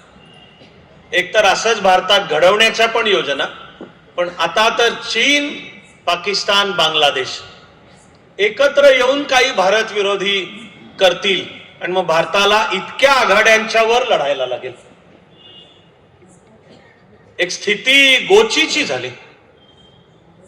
एवढंच आहे की हा भारत आत्ताचा पूर्वीचा पडतं घेणारा जागतिक शांततेच्या नावाखाली राष्ट्रीय हिताशी काहीतरी तडजोड करणारा वगैरे भारत नाही. जगामध्ये म्हणे कोणत्या तरी 2 शक्ती असतील, आम्ही कदाचित त्यापासून अलिप्त असू आणि आमच्या गरजेनुसार कोणत्या मुद्द्यावर कोणती भूमिका घ्यायची ते ठरवू. हे साधारणपणाने आपल्या परराष्ट्र धोरणाचं सूत्र स्वातंत्र्यानंतर अनेक अर्थांनी साधारण 1991 परराष्ट्र नीतीची परिभाषा सुद्धा हीच चालू राहील. पण पंतप्रधान मोदींपासून ती बदलायला तर सुरुवात झाली, याची जगाने दखल घ्यायला पाहिजे. मलाच ते मुख्यमंत्री असतानाची एक मुलाखत लक्षात आहे की होते अजून गुजरातचे मुख्यमंत्री. भाजपने जाहीर केलं होतं की पुढची लोकसभा निवडणूक आम्ही त्यांच्या नेतृत्वाखाली लढणार आहोत, तर याचा अर्थ आहे बहुमत मिळालं तर पंतप्रधान मोदीजी होणार. त्यावेळी त्यांची रॉयटर्सनी घेतलेली एक मुलाखत आहे आणि अजून मुख्यमंत्री असलेल्या मोदीजींना विचारलं जात आहे तुमचं परराष्ट्र धोरण काय असेल. तर तिथे मोदीजी म्हणाले की भारत जगातलं एक मोठं राष्ट्र आहे, भारताची स्वतःची जगात एक ताकद आहे आणि भारताला जगात बजावण्याची एक भूमिका आहे. मोदीजी म्हणाले माझी आत्तापर्यंत धारणा आहे आपण पडतं घेतो, आपण कमीपणा घेतो आणि आपण जगातलं आपलं स्थान. तर मोदीजी म्हणाले माझं परराष्ट्र धोरण राहील की भारताचं जगामधलं एक अग्रगण्य राष्ट्र म्हणून अशी परराष्ट्र नीती चालवणे असं माझं धोरण राहील. कल्पना दिली होती त्यांनी. काय बोलतायत ते नीट अभ्यास करून त्याची चिकित्सा किती जण करतात मला थोडी शंका आहे. एक इररॅशनल म्हणतो मी त्याला, टोकाचा आंधळा द्वेषाने भरलेला मोदी द्वेष, भाजप द्वेष आणि संघ द्वेष, तो इतका की जणू पाकिस्तानचं बरोबर आहे, चीनचं बरोबर आहे, बांगलादेशचं बरोबर आहे, पण भारताचं काय ते सगळं चुकतच आहे. मग ते या विधानांचं नीट चिकित्सा मग करत नाहीये. तिथपासूनच्या काही महिन्यात झाले पंतप्रधान, पुन्हा त्यांची एक मुलाखत आहे जी आपल्या भारतीय पत्रकाराशी, आणि विचारलं पुन्हा परराष्ट्र नीतीबद्दल, तर मोदीजी त्यांच्या शैलीमध्ये फार छान म्हणाले. फार छान आहे हे उत्तर. त्यांचं वाक्य आहे कशी चालेल भारताची परराष्ट्र नीती, हम न आंख दिखा के बात करेंगे न आंख झुका के बात करेंगे, हम आंख से आंख मिला के बात करेंगे. भारत म्हणजे काहीतरी जगामधला एक दुबळा देश आहे, कच्चा देश आहे, आमचा जीडीपी कमी आहे, आमचं दरडोई उत्पन्न कमी आहे, आमच्याकडे इतर देशीय तंत्रज्ञान नाही, आम्हाला सगळं आयात करावं लागतं, मनाचं ब्रिटिशांनी केलेलं वसाहतीकरण अजून संपलेलं नाहीये, तर आम्ही काय जगामध्ये कोणासमोर नजर झुकवून पण आम्ही वागणार नाही. न आंख दिखा के बात करेंगे म्हणजे उगाच कारण नसताना उगाच फुकटची गुरमी. खरं जे ट्रम्पचं चालू आहे आता दिवस रात्र चालू आहे. आणि तिकडे शी जिनपिंगच्या चीनचं न बोलता पण अतिशय आक्रमक हिंसक धोरणं की जी कधी पण जगाला युद्धाच्या खाईमध्ये लोटतील. मोदीजी अजूनही मी ज्याला भारतीय साक्षेप म्हणतो, बॅलन्स बरोबर तो व्यक्त करताय. कशी चालवू परराष्ट्र नीती, न आंख दिखा के न आंख झुका के, आंख से आंख मिला के. पण ज्यांना वाटतं की नाही नाही जगातली महासत्ता आम्ही आहोत आणि बाकीच्यांनी आमच्याशी नजर झुकून यस्सर करत आमच्याशी वागलं पाहिजे अशी अमेरिका असो किंवा चीन असो त्यांना मग हे मान्य नाही. अमेरिकेचं तर भारताच्या संदर्भातल्या धोरणाचा सारांश एक ओळीत सांगता येईल की नेमका अमेरिका तिकडे सत्तेमध्ये रिपब्लिकन असू द्यात नाही तर डेमोक्रॅट. अमेरिकेचा म्हणून जो काही विश्व व्यूह आहे, वर्ल्ड व्ह्यू, विश्व, त्यामध्ये अमेरिकेला भारत चीन विरोधी शक्ती म्हणून हवाय. पण त्या नादामध्ये स्वतः भारतच एक महाशक्ती झाला हे अमेरिकेला नकोय. हा समतोल आहे. एक जर ही किल्ली लावली, अनेक घटनांच्या अर्थाशय समोर येणं चालू होतील की मग 10 मेच्या संध्याकाळी 5 जिथे पाकिस्तानचं कंबरड निर्णायकरित्या मोडलं जाणार आहे कळतंय, अशा वेळी का अमेरिकेने पाकिस्तानची बाजू घेतली? ते केवळ वैयक्तिक नाहीये. ट्रम्पची गुंतवणूक, बोललं जातं की पाकिस्तानात ट्रम्पची इन्व्हेस्टमेंट आहे. ट्रम्पचे अनेक पार्टनर्स बिल्डिंग कन्स्ट्रक्शन इंडस्ट्रीतले पाकिस्तानातले आहेत. ट्रम्पनी जनरल मुनीरला 2दा व्हाईट हाऊस मध्ये जेवायला बोलवलं. त्यातल्या एकदा हा जनरल मुनीर व्हाईट हाऊस मध्ये बोलतो की आमच्यावर जर संकट आलं तर आम्ही निम्म जग उद्ध्वस्त करू. हे एका देशाच्या जनरल आणि एव्हाना तो डी फॅक्टो प्रमुख आहे आता, त्याची व्हाईट हाऊस मधली भाषा आहे की जी अमेरिका चालू देते.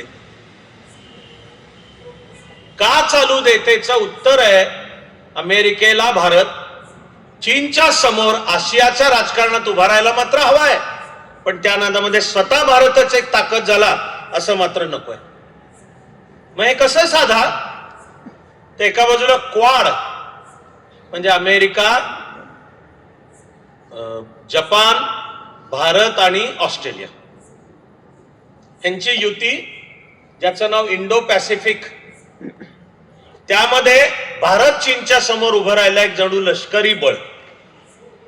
पण त्या नादात भारत महाशक्ती व्हायला नको साठी काय करा, तर भारताला भारतीय उपखंडातच गुंतवून ठेवा. असं काहीतरी करा की इकडे भारतीय उपखंडातल्या सगळ्या घडामोडींमधून मान वर करून जगाच्या घडामोडीत भारताला सहभागी होता येताच कामा नये.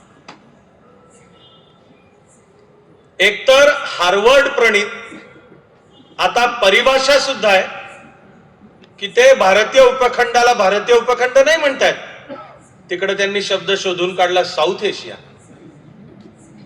की आगा जो कधी नाहीच पण साऊथ एशिया. आणि वर्णन करायचं साऊथ एशिया हा शब्द, ही संज्ञा सुद्धा भारताचं जे मूलभूत महत्व आहे ते कमी लेखण्यासाठी कुशलतेने योजलेली संज्ञा आहे की जी मग आपल्याकडचे अनेक स्वतःला पुरोगामी म्हणवणारे तथाकथित डावे हीच संज्ञा वापरतात. दक्षिण आशिया हे भारतीय उपखंड आहे.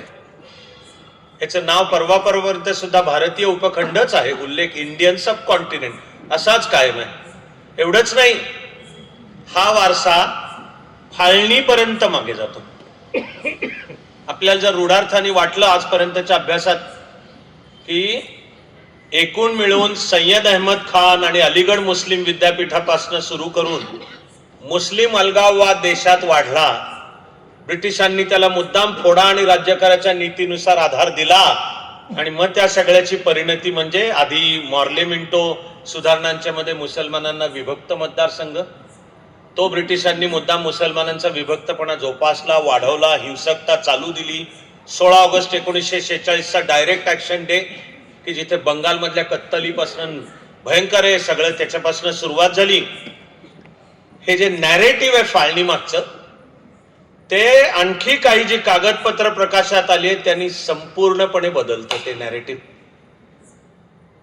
पहिल्या महायुद्धाच्या काळातच ब्रिटिशांना कळलं होतं की साम्राज्यवादाचे दिवस संपत आले आणि आपल्याला भारत देश लवकरात लवकर सोडावा लागणारच आहे. हे पहिल्या महायुद्धाच्या काळातच आहे. इथपर्यंत भारताला आणून ज्या महान व्यक्तींनी ठेवला त्यातले अर्थात नेता म्हणजे लोकमान्य टिळक. 40 वर्षाच्या संघर्षानंतर पण ब्रिटिशांना इथपर्यंत तर आणून ठेवला की आता द्यावं तर लागणार आहे स्वराज्य. हेही पुन्हा नुसते माझे शब्द नाही आहेत.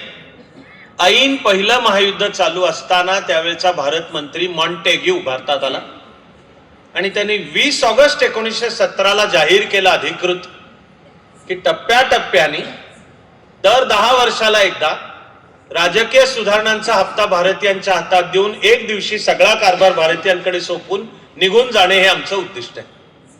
20 ऑगस्ट 2017. आता अनेक कागदपत्र बाहेर आली आहेत की ज्यांनी दाखवून दिलंय की जो सोडायचा भारत तो काय एकसंध भारत सोडायचा नाही, तो तोडूनच सोडायचा.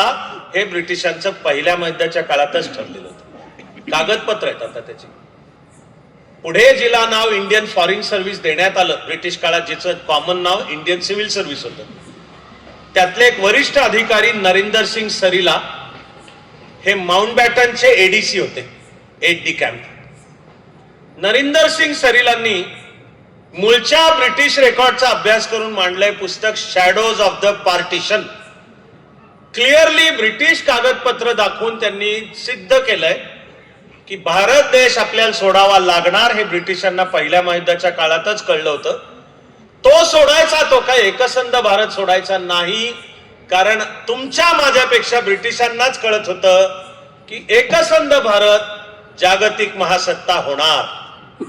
एवढंच नाही तर एकसंध भारताकडे जागतिक महासत्ता होण्याचं पोटेन्शियल तर आहेच, पण असा जागतिक महासत्ता झालेला भारत जागतिक राजकारणात आपल्या बाजूने असणार नाही. म्हणून तो तोडून ठेवा आणि त्याच्या उरावर एक शत्रू राष्ट्र निर्माण करा की जे ते शत्रू राष्ट्र धड स्वतःच्या बळावर उभं राहू शकणार नाही. त्याला कायम दुसऱ्या कोणाच्या तरी कुबड्यांची गरज राहणार आणि भारत इकडे भारतीय उपखंडातच गुंतून पडणार. हे पहिल्या महायुद्धाच्या काळातच ठरलेले. याचे कागदोपत्री पुरावे त्याचे. नरिंदर सिंग सरीलाने हा सर्व तपशील मांडलाय. म्हणजे मुळे भारत देशाची फाळणी आणि पाकिस्तान उरावर निर्माण करणं हा त्याही वेळची जागतिक महासत्ता ब्रिटन की जिचा वारसा अमेरिकेकडे गेलाय त्यांच्या त्यावेळच्या जागतिक धोरणाचा भाग आहे. आणि तो भारतापुरता नाहीये आणि केवळ ब्रिटिशांपुरताही नाहीये. जगामध्ये युरोपियनांची जिथे जिथे सत्ता होती तिथनं त्यांनी माघार घेताना तिथे अशी काहीतरी पाचर मारून ठेवली आहे की तिथं कायम रक्तपात आणि एकमेकांची भांडणं. सगळा आत्ताचा पॅलेस्टाईनचा प्रश्न किंवा तिकडे हुती आणि तुत्सी हे रुवांडा नावाच्या देशामध्ये जे एकमेकांच्या कत्तली रक्तपात करतायत, सगळी एकूण युरोपीय साम्राज्यवाद की ज्याचं रोमन काळापासूनचं धोरण फोडा आणि राज्य करा आणि यांना कशा आपसातच झुंजवा, एकमेकाशी लढवा, आपलं राज्य चालवा. फाळणीचा जागतिक अर्थ सुद्धा परराष्ट्र नीतीच्या भाषेत हा आहे की मुद्दाम का निर्माण करा पाकिस्तान. पाकिस्तान काय स्वतःच्या बळावर राहू शकत नाही हे त्यांना कळत होतं. त्याला कायम कुबड्या लागणार. शीतयुद्धाच्या काळात पाकिस्तानच्या कुबड्या म्हणजे अमेरिका. समजा अमेरिकेचं एकमेव जागतिक महासत्ता म्हणून चित्र बदलतंय तर आता दुसऱ्या कुबड्या चीन. मग आश्चर्य नाही वाटणार की जगात अमेरिका चीन मैत्री पाकिस्तानच्या द्वारा घडून आली 1971 मध्ये. त्यावेळी तिकडे बांगलादेशात महाभयानक कत्तली चालल्या होत्या, आया बहिणींच्यावर अत्याचार चालू होते. ते सगळं अमेरिकेला माहिती होतं, चालू दिलं त्यांनी. सगळ्याचे लेखी पुरावे. अमेरिकेचा त्यावेळेचा सेक्रेटरी ऑफ स्टेट म्हणजे परराष्ट्र मंत्री हेनरी किसिंजर पाकिस्तानच्या दौऱ्यावर आला. आजारी पडल्याचं नाटक केलं. आता माहिती आहे की त्या 3 दिवसात तो चार्टर्ड प्लेननी पाकिस्ताननी दिलेल्या बीजिंग मध्ये गेला. माओची त्याची भेट झाली. अमेरिका चीन मैत्रीचं पर्व चालू झालं. किंमत त्याही वेळी भारताने मोजलेली आहे. बांगलादेशातल्या हजारो मुख्यतः हिंदू स्त्री पुरुषांनी मोजलेली आहे. भयानक. आणि बांगलादेश झाला तरी तेव्हापासून ते चालू आहे आणि 5 ऑगस्ट 2024 पासून ते आणखीन वाढलेलं आहे. भारताला जागतिक भूमिका बजावायची तर हा फाळणीचा वारसा उलथवून टाकायला लागेल. त्याशिवाय हे जे भारताची जागतिक महासत्ता म्हणून वाटचाल नाही चालू राहणार. अडचणी त्याच्यात येणार. त्या करणे हे भारताच्या शत्रूंची ती व्यूहरचनाच आहे. चीन बद्दल सुद्धा एका तज्ञांनी फार छान वाक्य बोलले. वाक्य एका ओळीत सगळा सारांश येतो. फार छान वाक्य आहे. China will fight India to the last Pakistani असं वाक्य आहे. पाकिस्तानच्या खांद्यावर बंदूक ठेवून चीन जे चालवेल, मग चीन जमेल तिथे भारताची वाट अडवतच आहे. न्यूक्लिअर सप्लायर ग्रुपचा भारत सदस्य बनला पाहिजे. सदस्य 47 देश आहेत आणि NSG नुसार एकमत लागतं, कन्सेन्सस. 47च्या 47नी हो म्हणावं लागतं. 46 हो म्हटले, न म्हटलेला देश चीन. 22 एप्रिलच्या हल्ल्यानंतर पहिल्यांदा दहशतवादी संघटनेने वाक्य पण सांगितलं की हे आम्ही केलं. म्हणणाऱ्यांनी स्वतःला नाव घेतलं होतं द रेझिस्टन्स फ्रंट, TRF. सगळी दुनिया जाणते की हे फक्त जैश ए मोहम्मदची बदललेली पार्टी आहे. युनायटेड नेशन्स मध्ये भारताने आग्रह धरला की दहशतवादासाठी नाव घ्या, हे नाव Jaish e Mohammed United Nations Security Council, सुरक्षा परिषदेच्या ठरावात आलं पाहिजे. ते चीननी अडवलं व्हेटो वापरून. हा अझर मसूद जमियत उद दावा संघटनेचा प्रमुख झाकी उर रहमान लाखवी आणि हा प्राध्यापक म्हणवणारा हाफिज सईद, तिघही मुंबईच्या दहशतवादी 26 नोव्हेंबरचे मुख्य शिल्पकार आहेत. सगळे पुरावे आहेत.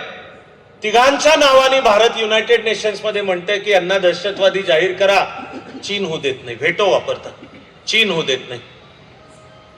भारताच्या परराष्ट्र नीतीची ही वाटचाल अशा रीतीनीची सर्वंकष. आत्ताचं आशास्थान एवढंच आहे की निदान मी माझं वैयक्तिक मत क्लिअर स्पष्ट सांगतोय की विदेश नीतीच्या या सर्वात आव्हानात्मक कालखंडामध्ये भारत योग्य हातांच्या मध्ये आहे. हे मी माझं मत की योग्य हातांच्या मध्ये. आता हा गप बसून ऐकून घेणाराही भारत नाही, हा गाल पुढे करणाराही भारत नाही. आधुनिक जगाची गुंतागुंत समजून या सगळ्याच्या मधनं बरोबर कसं उत्तर द्यायचं हा भारत. तर तो भारत म्हणजे तो मग जर गेल्या महिन्यातल्या कृष्ण नीतीवरच्या व्याख्यानात भगवान श्रीकृष्ण महाभारतामध्ये सुद्धा जी नीती सांगतोय आणि अर्जुना कर्णावर बाण चालव, आणि जर कर्ण अक्कल शिकवायला लागला की हे कृष्णा तू धर्माचा मूर्तिमंत रूप आहेस, माझं रथाचं चाक गुंतलेलं तू कसं काय सांगतोयस बाण चालव. त्यावेळी कृष्ण सांगतो की धर्माची अक्कल तू मला शिकवू नको. भर दरबारात द्रौपदीचं वस्त्रहरण होत होतं, तू करायला सांगितलंस, तिथे तुझा काही म्हणायचा हक्कच संपला तुझा. एक जागतिक शांतता, त्या नावाखाली भारताच्या राष्ट्रीय हितसंबंधांकडे दुर्लक्ष. आणि अरे जे गुंड असतात त्यांच्याशी चर्चा करून भागत नाही, नमस्कार करून भागत नाही, अरे करू नका आपण हातात हात गुंफून राहू भागत नाही.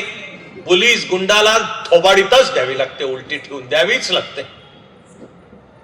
ती कृष्ण नीती पण आहे आणि ती चाणक्य नीती पण आहे की कोणाही राष्ट्राचं मुख्य काम राष्ट्रीय हितसंबंधांचं रक्षण हे आहे. विदेश नीतीचं सुद्धा मुख्य सूत्र प्रोटेक्टिंग नॅशनल सेल्फ इंटरेस्ट. तुमचं काम सरकार या नात्याने विदेश नीती चालवायची ती या राष्ट्राचे जे हितसंबंध आहेत ते सांभाळा. आम्ही जागतिक शांततेच्या नादात सगळं देऊनच टाकतो. आधी पाकिस्तानही देऊनच टाकला, त्याला सिंधू खोऱ्यातल्या नद्यांचं पाणी देऊन टाकलं, 80% देऊन टाकलं, 20% आपल्याच वाट्याला ठेवलं, तो सिंधू करार. आता तो आधी स्थगित ठेवून आता 2019 पर्यंत तर आपण आपल्या वाट्याचं 20% पाणी सुद्धा वापरत नव्हतो. चीननी तिबेट गिळंकृत केला, आपण मान्य करून टाकलं की तिबेट चीनचा अविभाज्य भाग आहे. चीन, तुम्ही अरुणाचलच काय घेऊन बसलाय, काश्मीर भारताचा अविभाज्य भाग आहे अजूनही म्हणत नाही. पण ज्या जानेवारी 1950 मध्ये चीननी तिबेटमध्ये सैन्य घुसवलं, खरं तिबेटचं रक्षण करणं भारताचं काम होतं, भारताने घेऊन टाकली भूमिका. तिबेट चीनचा अविभाज्य भाग आहे. आपल्या इतिहासात पहिल्यांदा हिमालयाच्या सीमारेषेवर सुद्धा शत्रू येऊन बसला, आणि बसला तो उंचावर बसला. म्हणजे युद्धशास्त्राच्या दृष्टीने आता भारत कायम धोक्यात आहे, कारण हिमालयाच्या दक्षिणेच्या उताराकडे वर बसलाय चीन. तिथे तिबेटमध्ये पण त्यांनी आता अण्वस्त्राचे पण तळ केले, उत्तम इन्फ्रास्ट्रक्चर पण तयार केलं, उत्तम रस्ते, उत्तम रेल्वे. माझा प्रवास झालाय सर्व त्या भागात, थेट सीमेपर्यंत. परवापर्यंत आपल्या तयाऱ्या नीट नव्हत्या, ज्या आत्ता चालू आहेत. तेव्हा काहीतरी भोंगळपणाच्या नावाखाली करून बसले ते राष्ट्रीय हितसंबंधांशी तडजोडच आहे कित्येक तरांची. पण आता जी चाणक्य नीती परराष्ट्र धोरणात दिसते ती म्हणजे गप बसून नाही ऐकून घेणार. राष्ट्रीय हितसंबंधांचं रक्षण हे आमचं काम आहे. चाणक्यांनी अर्थशास्त्र ग्रंथात जे परराष्ट्र नीतीचं सूत्र मांडलंय त्याला त्यांनी वापरलेला शब्द आहे मंडल सिद्धांत. चाणक्य म्हणतो की तुमचा देश असा जर मध्यवर्तीय मानलं तर तुमच्या ज्याला सीमारेषा लागून आहेत हे बाय डेफिनेशन तुमचे शत्रू आहेत, कारण ते तुमच्या शेजारला लागून आहेत. सतत त्यांचे हितसंबंध काही ना काहीतरी कागाळ्या ते तुमच्या देशातून काड्या घालणार, ते तुमचे शत्रू आहेत हे लक्षात ठेवा. एक जी नेबरहुड फर्स्ट नावाची भोंगळ पॉलिसी, नाही सारखं पाकिस्तान अमन की आशा, ते करतायत दहशतवादी कृत्य, आम्ही म्हणत बसायचं अमन की आशा. मंडल सिद्धांत म्हणतोय लक्षात घे की पाकिस्तान असू दे, बांगलादेश असू दे, मालदीव्स आणि भारत म्हणून वचक राहिला नाही तर अन्यथा नेपाळ जास्ती चीनच्या बाजूनी, भूतान चांगला, भूतानशी आपला करार होता की भूतानची परराष्ट्र नीती आणि सुरक्षा आपल्याकडे असेल. 2010 मधलं जे सरकार आहे म्हणजे ते मनमोहन सिंग यांचं सरकार, त्यांचं म्हणता नाही येणार पण ते पंतप्रधान होते, आपण भूतानशी तो करार काढून टाकला आणि मान्य केलं की भूताननी स्वतंत्र सार्वभौम राष्ट्र म्हणून काय ते सिक्कीम आधी नातं तसं होतं. थँक गॉड या ठिकाणी थँक इंदिराजी की निदान त्यांनी सिक्कीम भारतात सामील करून घेतलं. पण चाणक्याचा मंडल सिद्धांत जे म्हणतो की तुझ्या राष्ट्राला लागूनचे जे हे लक्षात ठेव की तुझे मूलभूत शत्रू आहेत. आणि मंडल म्हणजे की ते शत्रूंचं पहिलं तुझ्या भोवतीचं मंडल, त्याच्या पलीकडचं जे आहे त्यांच्या सीमारेषा तुझ्या शत्रू देशाशी लागतात, त्यामुळे ते तुझे मित्र आहेत. साधं सूत्र, शत्रूचा शत्रू तो आपला मित्र. आता आपल्याला दिसेल की अफगाणिस्तानात तालिबानची मान्य न केलेली राजवट आहे.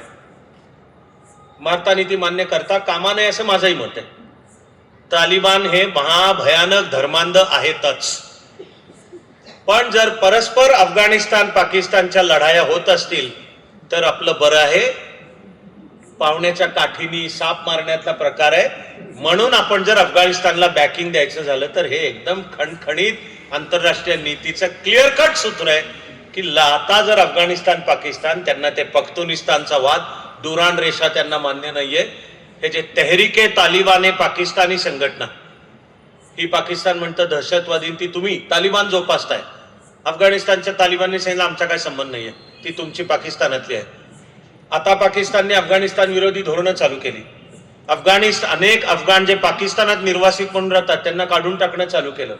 भारत कौशल्याने पावलं एवढीच उचलतो की एकतर अफगाणिस्तानच्या विकासात आपली पावलं असतील, कारण तिकडे इराणच्या मदतीने जे चाबहारचं बंदर आपण करतो, त्यामुळे पाकिस्तानला वळसा घालून आपल्याला चाबहारद्वारा अफगाणिस्तानातला हायवे भारताने बांधून दिला, आपल्याला मध्य आशियाचा रस्ता खुला होतो.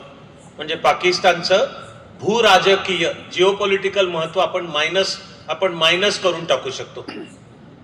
चाणक्याच्या या मंडल सिद्धांताचाच आपण वापर चीनशी वागण्यात सुद्धा करतो. चीनच्या भारतविषयक धोरणाला छान आणि नेमकं नाव आहे स्ट्रिंग ऑफ पर्ल्स थिअरी, की भारताभोवतीच्या सगळे शत्रूंची जोपासना करा आणि त्यांचा लिंक तयार करा चीनशी. हे लावून पहा किल्ली, तुम्हाला दिसेल की चीनचे श्रीलंकेशी संबंध, हंबानटोटा हे बंदर श्रीलंकेने चीनला देऊन टाकलं. मालदीव्स, चीनच्या मदतीने मालदीव्स भारतावर गुरकावतो. बांगलादेश, शेख हसीना वाजेद यांचा बांगलादेश भारत विरोधी चीनच्या बाजूनी किंवा अमेरिकेच्या बाजूनी जायला तयार नव्हता. अमेरिकेने सत्ता बदल घडवून आणला. हे सूर्यप्रकाश इतकं स्वच्छ आहे. आणि हे स्वतः शेख हसीना वाजेदही आधी बोलल्या होत्या. आणि शिवाय त्या बंगालच्या उपसागरातलं सेंट मार्टिन नावाचं जे बेट आहे, भौगोलिकदृष्ट्या ते बांगलादेशकडे आहे. अमेरिकेला नाविक तळ करायला ते हवंय. अमेरिकेचा तिथे नाविक तळ झाला तर भारतालाही चेकमेट. अमेरिकेचं नाविक तळ म्हणजे त्यांचा घोडा आपल्या अडीच घरात येऊन बसणार. चीनला चेकमेट आणि राष्ट्रीय सुरक्षेला आपल्याला धोका तयार होणार. शेख हसीना वाजेद तर पंतप्रधान होत्या तेव्हा हेही बोलल्या होत्या की भारत, म्यानमार आणि बांगलादेश हे जिथे मिळतात तो सगळा जंगल डोंगराळ भाग आहे. शेख हसीना वाजेद यांचं सार्वजनिक विधान आहे की या भागात एक वेगळं ख्रिश्चन राष्ट्र करण्याचा अमेरिकेचा प्लॅन आहे. तिथे जर तळ करायला मिळाले तर तिकडे चीनवरही वचक, इकडे बंगालचा उपसागर हातात आणि भारतावर सुद्धा वचक ठेवता येणार. हा भारत देश तोडायचा कसा? पुन्हा धर्मांतरण आणि त्याच्या मागे असलेल्या CIA इत्यादी सर्व शक्तींनुसार शेख हसीना वाजेद यांचा पंतप्रधान म्हणून बळी पडण्यापूर्वी निदान त्यांनी ते सांगितलं तरी. भारताबद्दल जर चीन स्ट्रिंग ऑफ पर्ल्स सिद्धांत की सर्व बाजूंनी भारताला शत्रूंनी वेढलेले ठेवा, सुदैवाने आत्ताचा भारतही आता काय पूर्वीसारखा बावळट नाही. आता चाणक्याच्या परराष्ट्र नीतीचं जे तत्व आहे साम दाम दंड भेद, की शत्रूशी लढताना चारही अस्त्र तुझी राखून ठेवली पाहिजेत. बहुधा ह्या क्रमाने की साम म्हणजे शक्यतो शांततेने, डिप्लोमसी, की तिथे प्रत्यक्ष युद्धाची वेळ येऊ न देता विन विन परिस्थिती कशी निर्माण करायची, साम. बघताय का पा? नाही तर दाम म्हणजे मग फायनान्स, मग अर्थव्यवस्था आणि काही पैसे, बाजारपेठ, GDP, विकासाचा दर, रुपया डॉलरचं नातं. हा जो GST आला नंतर, GSTचे काय भले बुरे परिणाम, वेगळी चिकित्सा आहे, पण GST मुळे संपूर्ण भारत एक अखंड बाजारपेठ बनली आणि ती जगातली सर्वात मोठी बाजारपेठ होते. आणि या नात्याने जागतिक राजकारणात जे आपल्या पॉवर, आपल्या शक्तीचं प्रोजेक्शन मांडायची आहे ती 140 कोटीची एक एकसंध बाजारपेठ ही आपली मग ताकद होते. मग ते होतं दाम. नाही भागलं तर दंड. मग आता पण पाहिजे की हातामध्ये दंडुका पाहिजे आणि न ऐकणाऱ्या शत्रूला ठोकता येईल अशी पाहिजे. आणि चाणक्य भेदनीती पण सांगतो. भेद की शत्रूच्या शिबिरात गोंधळ कसा उडवून द्यायचा, अफवा कशा पसरवायच्या. नॅरेटिव्ह वॉरचा सुद्धा चाणक्य बाप माणूस आहे. सायऑप्स म्हणतात युद्धशास्त्राच्या भाषेत, सायकोलॉजिकल ऑपरेशन्स. चीनचं युद्धशास्त्र विषयक एक प्राचीन ग्रंथ आहे, आर्ट ऑफ वॉर असं त्याचं इंग्लिश नाव आहे. त्यांचा युद्धशास्त्रातला विचारवंत सुन झू यांनी आर्ट ऑफ वॉर ग्रंथ, त्यांनी त्या ग्रंथात 2000 वर्ष होऊन गेली त्याच वेळी मांडलंय, 2500 साधारण, की खरा विजय कोणता आहे. लढायच्या आधीच शत्रूला कळलं पाहिजे की लढण्यात काय पॉइंट नाही, कशाला लढून उपयोग पण नाही, आणि त्यापेक्षा तडजोड केली तर सर्वनाशय समुत्पन्ने अर्धम त्यजति पंडिता. जरा तरी अशी स्थिती शत्रू करता करणे असा विजय, की बंदुकीची गोळी झाडायची वेळच येता कामा नये. तू शत्रूला अशा तऱ्हेने विकल करून ठेव सर्व बाजूंनी, आणि ते करताना शत्रूला अशा काही टर्म्स पण दे, ऑफर कर की ओके शत्रू मिळेल, कशाला लढायचं. पण चाणक्याची जी व्यावहारिक नीती आहे त्याच्यात तो मग भेद म्हणजे कसं शत्रूच्या शिबिरात सगळ्या प्रकारचा गोंधळ उडवून द्या, हे सुद्धा चाणक्य सांगतो. आत्ताची भारताची परराष्ट्र नीती निश्चितच त्या चाणक्याच्या रस्त्यावर चालू आहे. एक व्यावहारिक प्रॅग्मॅटिझम, ज्या परराष्ट्र नीतीचं मुख्य सूत्र आहे आमच्या राष्ट्रीय हितसंबंधांचं रक्षण. त्याला आता आपण ठेवलेलं नेमकं नाव आहे स्ट्रॅटेजिक ऑटोनॉमी. ती म्हणजे आता काय आम्ही जगात कोणीतरी दुसऱ्या 2 महासत्ता आहेत आणि आम्ही त्यांच्यापासून अलिप्त तरी राहू, कोणाची बाजू न घेता जगात घडणाऱ्या घडामोडींच्या त्या मुद्द्यावर आम्ही ठरवू आता काय करायचं. हे मी मिळमिळीत म्हणतोय. भारत क्लिअरली जगाला सांगतोय की आम्ही पण आमच्या अपने बलबूते पे आम्ही पण एक जागतिक शक्ती आहोत. त्या नात्याने आम्हाला ज्या भूमिका घ्यायच्या त्या आम्ही घेणार आहोत. त्याचं नाव आहे स्ट्रॅटेजिक ऑटोनॉमी. परराष्ट्र नीतीच्या संदर्भातला सुद्धा पुन्हा एक ओळीचा अप्रतिम सारांश येतो. There are no permanent friends and no permanent enemies, there are permanent interest. जागतिक कूटनीतीमध्ये कायमचे मित्र किंवा कायमचा शत्रू कोणी नसतो, पण राष्ट्राचे कायमचे हितसंबंध असतात. भारताची परराष्ट्र नीती आता त्या रेषेवर तरी पुढे सरकताना दिसते. त्यामुळे चीनचं स्ट्रिंग ऑफ पर्ल आपण नुसते गप्प बसून ऐकत नाही आहोत, किंवा आपण चीन जर भारताला भारतीय उपखंडात गुंतवून ठेवायचा प्रयत्न करते आणि शत्रूंची एक मालिका गुंफायची, आपणही चीनला तेच करतो. उलट होतो म्हणजे की आपणही चीनच्या भोवतीचे जे देश आहेत त्यांच्याशी तऱ्हातऱ्हांचे भारताचे विशेष करार करून आपणही चीनला आवश्यक तिथे अडचणीत आणतो. भारत जपान मैत्रीचं नवं पर्व चालू झालं. भारत फिलिपिन्सला ब्रह्मोस मिसाईल पुरवतो.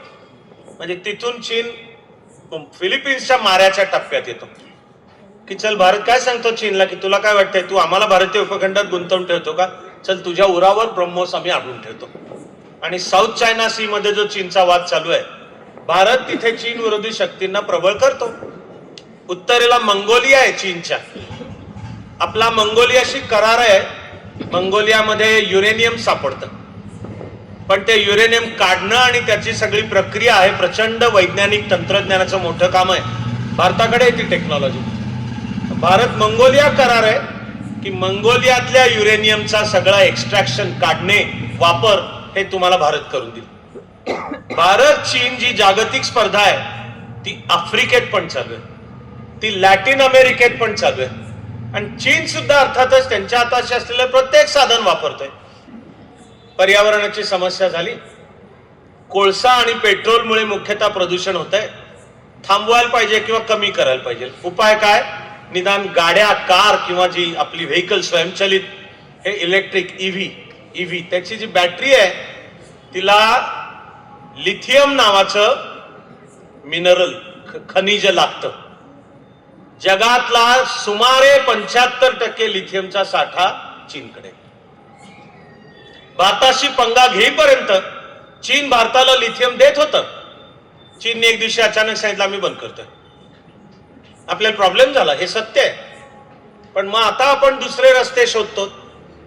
मग म्हणायची का ईश्वर कृपा आहे का, नीट पद्धतशीर दिशा आहे त्यामध्ये, ती म्हणजे जम्मू भागातल्या रियासी जिल्ह्यात आत्ता काही महिन्यांपूर्वी लिथियमचे प्रचंड मोठे साठे सापडले. 80,000 टन प्रचंड मोठे साठे सापडले. चीनच्या पाठोपाठ लिथियमचा साठा जिथे आहे ते दक्षिण अमेरिकेचे देश, त्यांना एबीसी म्हटलं जातं. एबीसी म्हणजे अर्जेंटिना, ब्राझील, चिले असा त्रिकोण, तिथे आहे लिथियम. आता भारताने त्यांच्याशी करार केले. तेव्हा भारत चीन सुद्धा जागतिक स्पर्धा आहे, पण टिट फॉर टॅट की त्याच भाषेमध्ये भारतही आता मग चीनला सुनावू, आम्ही चॉईस करू. मग अमेरिकेने अडचणीत आणलं तर भारताचे पंतप्रधान शांघाय कोऑपरेशन ऑर्गनायझेशनच्या बैठकीला जातील, पुटिनच्या गाडीत प्रवास करतील, तिघांचे एकत्र फोटो येतील. ट्रम्पला म्हणाव ट्रूथ सोशलवर करायचे तेवढे तुझ्या पोस्ट करत राहा. तेव्हा एक तर्क कठोर, माझं तर म्हणणे, त्यामुळे जगात आपला राष्ट्रीय सन्मान वाढणार आहे. जर आपण जगात ही प्रतिमा ठेवली की हा सारखं पडतं घेणाराच देश आहे, हा गाल पुढे करतो देश. विल इच्छाशक्ती उलटी ठोकून देण्याची त्याच्यामध्ये नाही. ॲबिलिटी, क्षमता असेल सुद्धा, पण ती वापरावी लागते, नुसती असून कुठे चालते. तर जगाला हा भारत देश संदेश देतोच आहे की आम्ही मानतो आमचं मुख्य मिशन विश्व कल्याणाचंच आहे. याचा अर्थ भारताला कोणी कमी लेखून काही करायला गेलात तर आम्ही हम आंख से आंख मिला के बात करेंगे. हे म्हणायला जागा आहे की आत्ताच्या तारखेला हे अमेरिकेला आणि व्यक्तिमत्व म्हणून बहुधा त्यातल्या ट्रम्पला बहुधा हे आंख से आंख मिला के बात पटत नाहीये. G7 ची मीटिंग कॅनडात झाली, आधी भारताला निमंत्रणच नव्हतं, भारत गप्प बसला होता. पण तिकडे आत्ता जो कॅनडाचा पंतप्रधान आहे मार्क कार्नी, त्याला सद्बुद्धी झाली, कोणी दिली मला माहित नाही, जस्टिन ट्रुडोनी दिली का कोणी दिली, पण निमंत्रण भारताला आलं. ट्रम्प दिवस रात्र म्हणतोय ऑपरेशन सिंदूरच्या वेळचं भारत पाकिस्तान युद्ध मी थांबवलं आणि युद्ध मी थांबवलं. रोज 4दा म्हणतो, 40 वेळा म्हणतो, पुन्हा पुन्हा सारखा म्हणत राहतो. आणि त्यांनी ते म्हणल्यामुळे इकडे भारतातले ज्यांच्यापाशी दुसरा बहुधा काही कार्यक्रम नाही असे तथाकथित विरोधक तेच बाजू उचलून धरून यांना बालाकोटला भारताने ऍक्शन घेतली याचे पुरावे हवे असतात. पाकिस्तान दहशतवाद पुरस्कृत करतोय याचे कशावरून म्हणताय, हे तुमचं काहीतरी जातीयतावादीच धोरण आहे. हे राष्ट्रीय हित संबंधाला हे आहेत का सामील बांधील. पण त्या ट्रम्पनी पंतप्रधान मोदीजी G7 ला गेलेले असताना फोन केला की जाता जाता इकडे येऊन जा, वॉशिंग्टन DC. ट्रम्पनी त्यावेळी जनरल मुनीरला बोलवलेला होता तिकडं. मोदींनी सांगितलं नाही येऊ शकत मी, मला परतीच्या वाटेवर क्रोएशियाला भेट द्यायची आहे, त्यामुळे मी चाललो. मग आता हे आरेला कार्यच आहे की अमेरिकेच्या राष्ट्राध्यक्षाचं निमंत्रण नाकारतोय आणि वर सांगतोय अमेरिका नाही, मला क्रोएशियात जायचंय, मग मी तिथून भारतात जाईल. पुढे तर या वार्ता सुद्धा आहेत की मोदींनी अनेकदा फोन पण नाही घेतले ट्रम्पचे. आंख से आंख मिला के बात करेंगे. तुम्ही जर भारताबद्दल कमीपणाचे आणि वाटेल ते बोलायला लागला, बोलत राहा तुम्ही. आम्ही संयम सोडून आम्ही अनर्गल बोलणार नाही, पण आम्ही झुकणार पण नाही. व्यापाराची बोलणी चालू आहेत. ट्रम्पनी टॅरिफ लागू केले. भारत काही गिडगिडत म्हणाल नाही गेला कमी करा किंवा टॅरिफ. भारताने आपले जीएसटीचे दर कमी केले. 4 स्लॅब होते त्याच्याऐवजी 2 केले. आता दिसून येत आहे की झालेली जी 2025-26 आर्थिक वर्षाची दुसरी तिमाही, तिच्यामध्ये आपला जीडीपी विकासाचा दर 8.2% निघाला. ट्रम्पच्या टॅरिफचा काही परिणाम नाही झाला. कशाने? आम्ही आर्थिक धोरणं सुद्धा त्यानुसारची घेऊ. अजून वाटचाल आपल्याला खूप करायचे. आपल्याला 8% दर सातत्याने 2047 पर्यंत टिकवता आला पाहिजे, तर तो विकसित भारत पण होणार आणि तर भारत एक आर्थिक आणि त्यामुळे अन्य क्षेत्रातली पण एक जागतिक महाशक्ती म्हणून उदयाला येणार. तिथे भारताची, भारतीय संस्कृतीची निश्चितपणे एक वैश्विक भूमिका आहे. ती हजारो वर्षांची आहे की कोणातरी दुसऱ्या देशावर आक्रमण करून तिथे कत्तली करून ताब्यात घ्यान, त्यांच्यावर आपली सत्ता, आपला धर्म, आपला पंथ लादा, हा भारत नाहीच आहे. ही आमची सांस्कृतिक भूमी, हा भारतीय उपखंड आहे. पण भारत वेदापासून मानतो की विश्व कल्याण हेच आपलं काम आहे. हे माझे नुसते भावनिक नाहीत शब्द. आपली वेदांच्या मधली प्रार्थना आहे की जे आपण गणपती उत्सवात आरती झाल्यावर मंत्र पुष्पांजली म्हणतो, त्यात ही ओळ आहे, ती वेदातली ओळ आहे. पृथ्वी समुद्र पर्यंत आया हा एक राट इति, ही प्रार्थना आहे वेदातली. आमची संकल्पना काय आहे? सारं विश्व एक आहे आणि ते एक होण्याच्या दृष्टीने, त्यामुळे विश्वाच्या कल्याणाची दृष्टी. हे म्हणणारा आपण कुठं पहिले नाही होत आणि आपण शेवटचे नाही होत. आपण ह्या भारत नावाच्या एक जी सनातन धारा आहे तिचेच आपणही अंश आहोत. 11 सप्टेंबर 1893 विवेकानंदांनी हाच भारत सांगितला.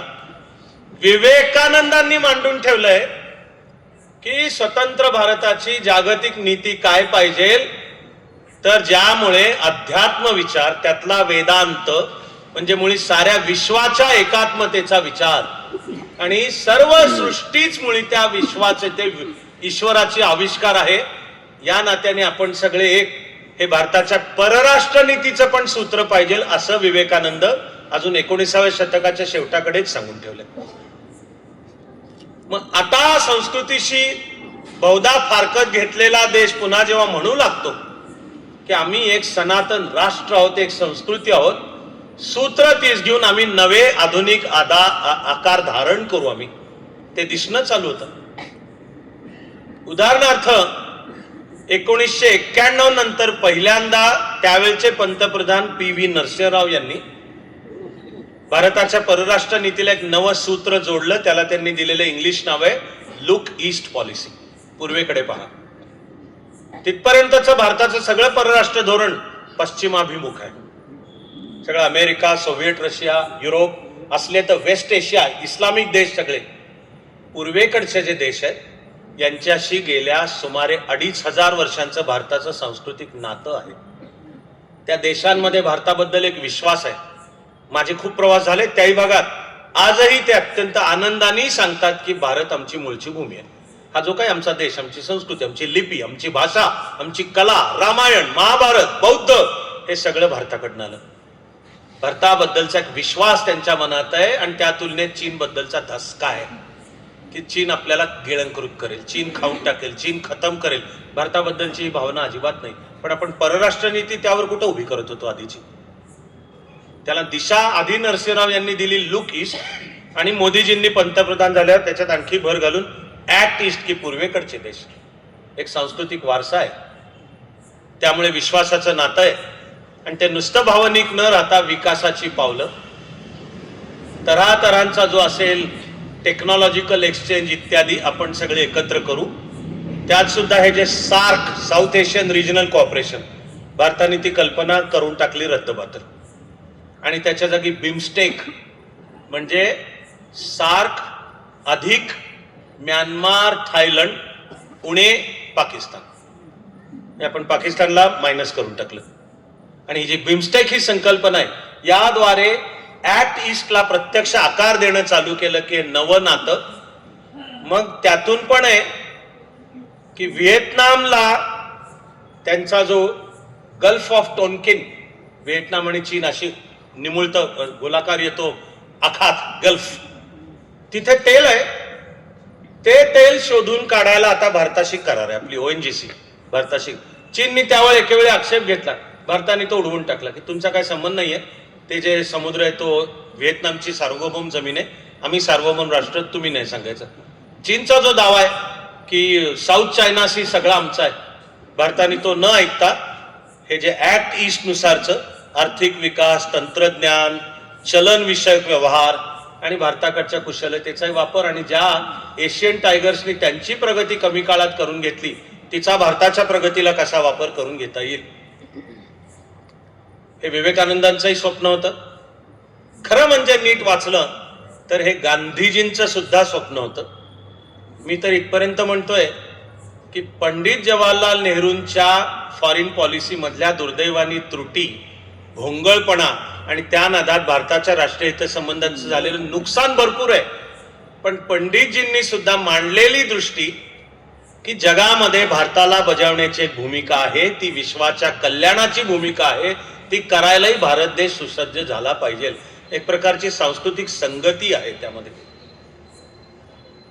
आणि या राष्ट्राला विश्वबंधू होणे म्हणा, विश्वमित्र होणे म्हणा आणि तिथपासून राष्ट्रीय वाटचाल चालू राहिली तर विश्वगुरूची भाषा करता येईल. आहे विवेकानंदांचंही स्वप्न की हा भारत विश्वगुरू होणे. आणि भारताचा विश्वगुरू होण्याचा रस्ता केवळ सैनिकी बळातून जात नाही, जाता पण कामा नाही. सैनिकी बळ पाहिजेच, कारण शत्रूला धाक वाटलाच पाहिजे.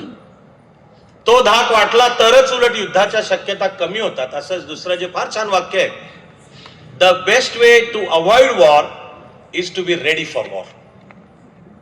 तुम्हाला युद्ध जर टाळायचं असेल तर शत्रूला नीट माहिती पाहिजे की पंगा घेऊ नका, करायला गेलात युद्ध तर तुमच्यावर भयंकर नुकसानी म्हणजे कपॅसिटी टू इन्फ्लिक्ट अनऍक्सेप्टेबल डॅमेज, की तुम्हाला आम्ही वाटोळं करून ठेवू शकू सोचना भी मत.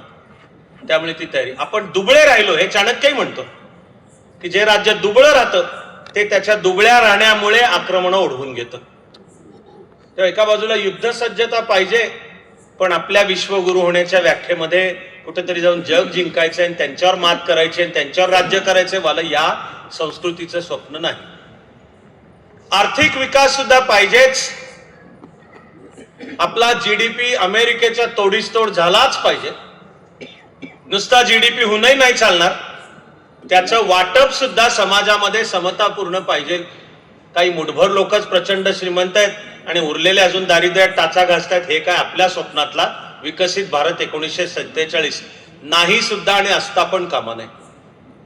वाटचाल विश्वगुरू होण्याकडची जी आहे की ज्या तऱ्हेने आधीच्या हजारो वर्षात भारताने जगाला तत्वज्ञान दिलं, धर्म दिला, गणित दिलं, खगोलशास्त्र दिलं, विज्ञान दिलं, भाषा दिली, कला दिली, नृत्य दिलं, रामायण दिलं, महाभारत दिलं. आधुनिक काळात त्याला शब्द आहे सॉफ्ट पॉवर. Soft power. पण सॉफ्ट पॉवर ही जी सांस्कृतिक शक्ती, हिला हार्ड पॉवरचं बॅकिंग लागतं. ती नुसतं सॉफ्ट पॉवरची शक्ती काम नाही करणार. हार्ड पॉवर, आर्मी, अण्वस्त्र सज्जता, सगळं अत्याधुनिक तंत्रज्ञान आता बदलल्यामुळे जर रोबो, AI आणि प्रत्यक्ष सैनिक लढणार नाही तरी भारत त्या सगळ्यासाठी तयार. हे लागणारच आहे. सॉफ्ट पॉवरला हार्ड पॉवरचं बॅकिंग असावं लागतं तर आपली वाटचाल विश्वगुरू होण्याकडे माझी आहे श्रद्धा की ती चालू आहे आणि नुसतीने आपण यशस्वी पण होणार आहोत.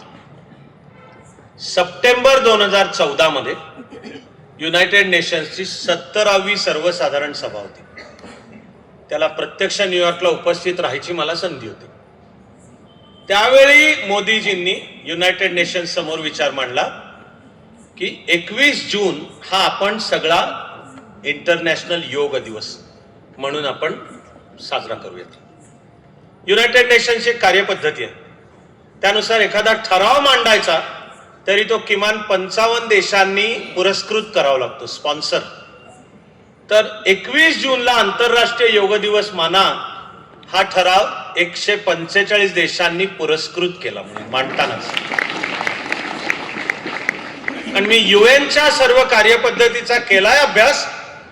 एखादा ठराव युएनच्या कार्यपद्धतीत येणे आणि त्याचे टप्पे पार करून अंतिमतः तो संमत होणे, याला युनायटेड नेशन्सच्या कार्यपद्धतीत सरासरी काळ 3 वर्षाचा आहे. 3 वर्ष फास्टेस्ट गतीने झालेलं पाहिलं तर सरासरी, म्हणजे फास्टेस्ट नाही, सरासरी त्याला 3 वर्ष लागतात. इथे सप्टेंबर 2014 मोदीजींनी 21 जून आंतरराष्ट्रीय योग दिवस असण्याचा मुद्दा मांडला. 2.5 महिन्यात युनायटेड नेशन्स मध्ये तो मान्य सुद्धा झाला. आणि 21 जून 2015 पासून आता सगळं जग आंतरराष्ट्रीय योग दिवस साजरा करत आहे. योग ही आपली सॉफ्ट पॉवर आहे. आणि भारत जगाला काय सांगतो? भारत कत्तली सांगत नाही, हिंसाचार सांगत नाही, द्वेष सांगत नाही.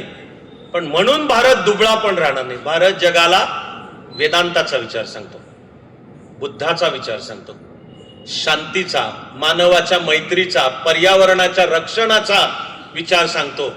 ती वाटचाल त्या विश्वगुरु होण्याकडे. पर्यावरणाच्या प्रश्नाचं जागतिक उत्तर सुद्धा भारतीय विचारात, भारतीय संस्कृतीत, हा पर्यावरणाकडे पाहण्याचा जो भारतीय दृष्टिकोन आहे त्यातच आहे.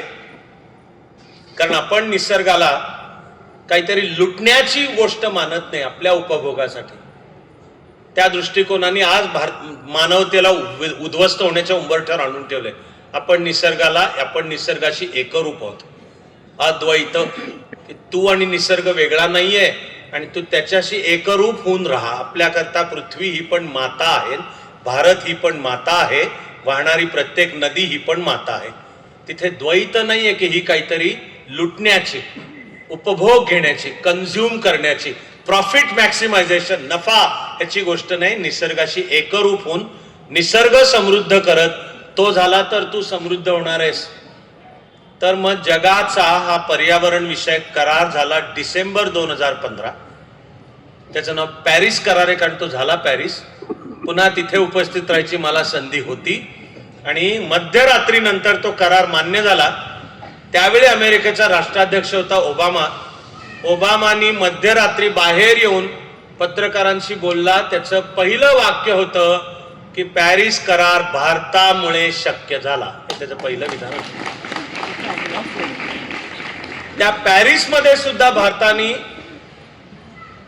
वन सन, वन वर्ल्ड, वन ग्रिड ही संकल्पना मानली की पर्यायी जे ऊर्जेचे स्रोत आहेत त्याच्यात सौर ऊर्जेला महत्व आहे, आपल्याला ती पाहिजे.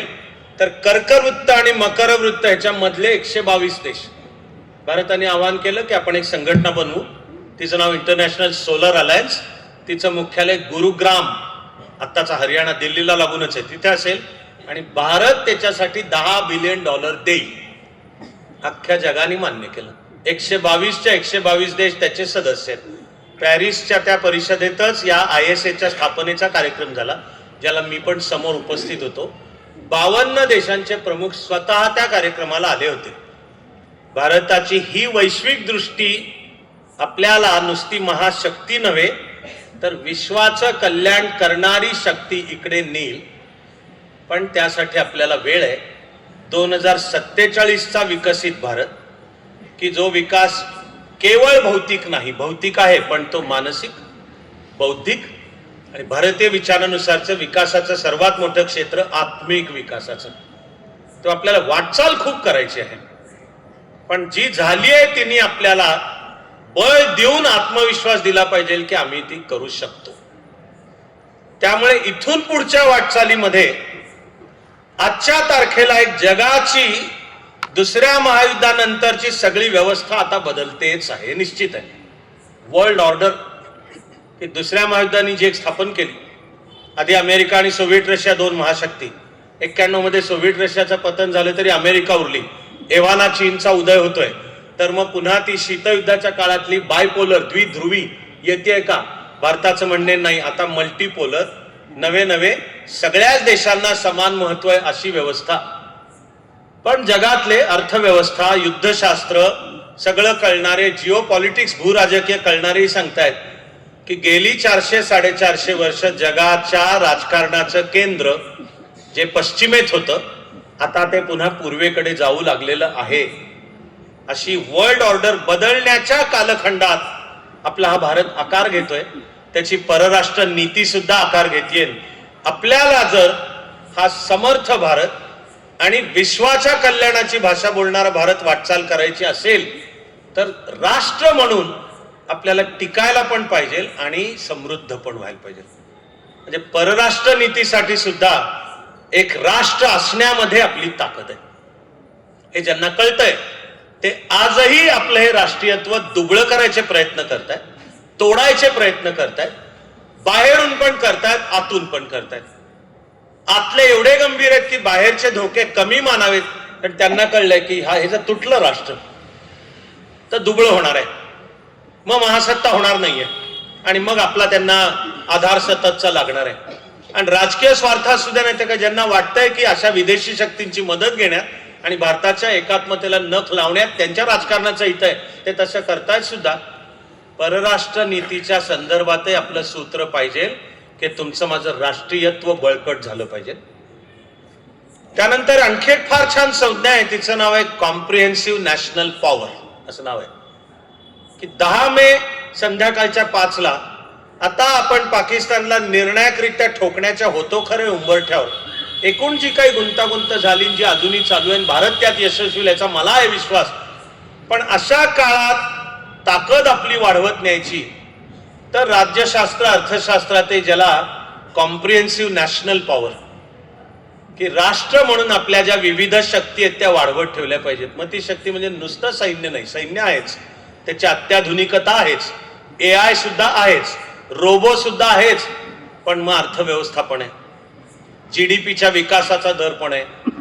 त्यामुळे भारत एक अखंड बाजारपेठ जर झाली 140 कोटी, की ज्यामध्ये अजूनही दारिद्र्याची समस्या गंभीर आहे, हे मान्य आहे, ती दूर करायची आहे, तरी सुद्धा सुमारे 60 ते 70 कोटीचा मध्यम वर्ग आहे.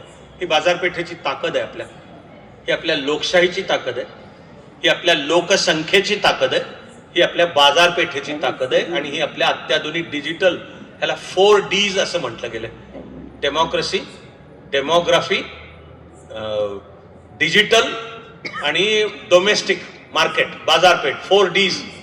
ह्याच्या आधारे आपली कॉम्प्रिहेन्सिव्ह नॅशनल पॉवर बळकट करत नेणे.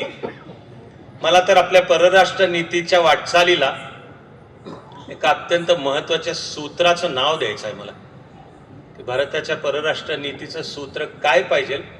माझ्या मनातलं त्याला नाव आहे द चक्रवर्ती डॉक्ट्रिन असं माझ्या मनातलं नाव आहे. की भारताने डिफाईन करायला पाहिजे की जगाचा हा प्रदेश, अफगाणिस्तान पासून आराकान आणि तिबेट पासून हिंद महासागर, ह्याचे चक्रवर्ती आम्ही आहोत. आणि म्हणण्याचा अर्थ आहे की आम्ही दुसऱ्या देशांच्या स्वातंत्र्य सार्वभौमत्वाला नख लावणार नाही आहोत, पण तुमची धोरणं आमच्या विरोधी असून चालणार नाही. आणि अशी परिस्थिती, अशी परराष्ट्र नीती, अशी अर्थव्यवस्था की ज्यामुळे त्या देशांना भारतविधी धोरणं घेणं परवडता कामा नये एका बाजूला. या उलट वाटलं पाहिजे की अरे उलट्या आपण भारताच्या बरोबरीने पुढे गेलो तर उलट त्याच्यात आपलं पण हित आहे आणि आपला पण विकास आहे. वेदांपासून भारताच्या राज्यशास्त्रीय संकल्पनांमध्ये ही चक्रवर्ती ही कायम संकल्पना आहे. आजही काही शक्ती जरी सांगत असल्या की भारत कधी एक राष्ट्र नव्हतंच, रूढार्थाने डाव्या शक्ती, त्यांना त्यांची करायची ती बडबड करू द्या, आपलं काम आहे अभ्यास करून उत्तरं देणे सुद्धा. पण आपली श्रद्धा अभ्यासाच्या आधारावर आहे की उत्तरेला हिमालय आणि दक्षिणेला तिन्ही बाजूनी महासागर, हा प्रदेश हजारो वर्ष भारत आहे, यातल्या लोकांना भारतीय म्हणतात. एकात्मतेची ही संकल्पना हे आपलं बळ आहे.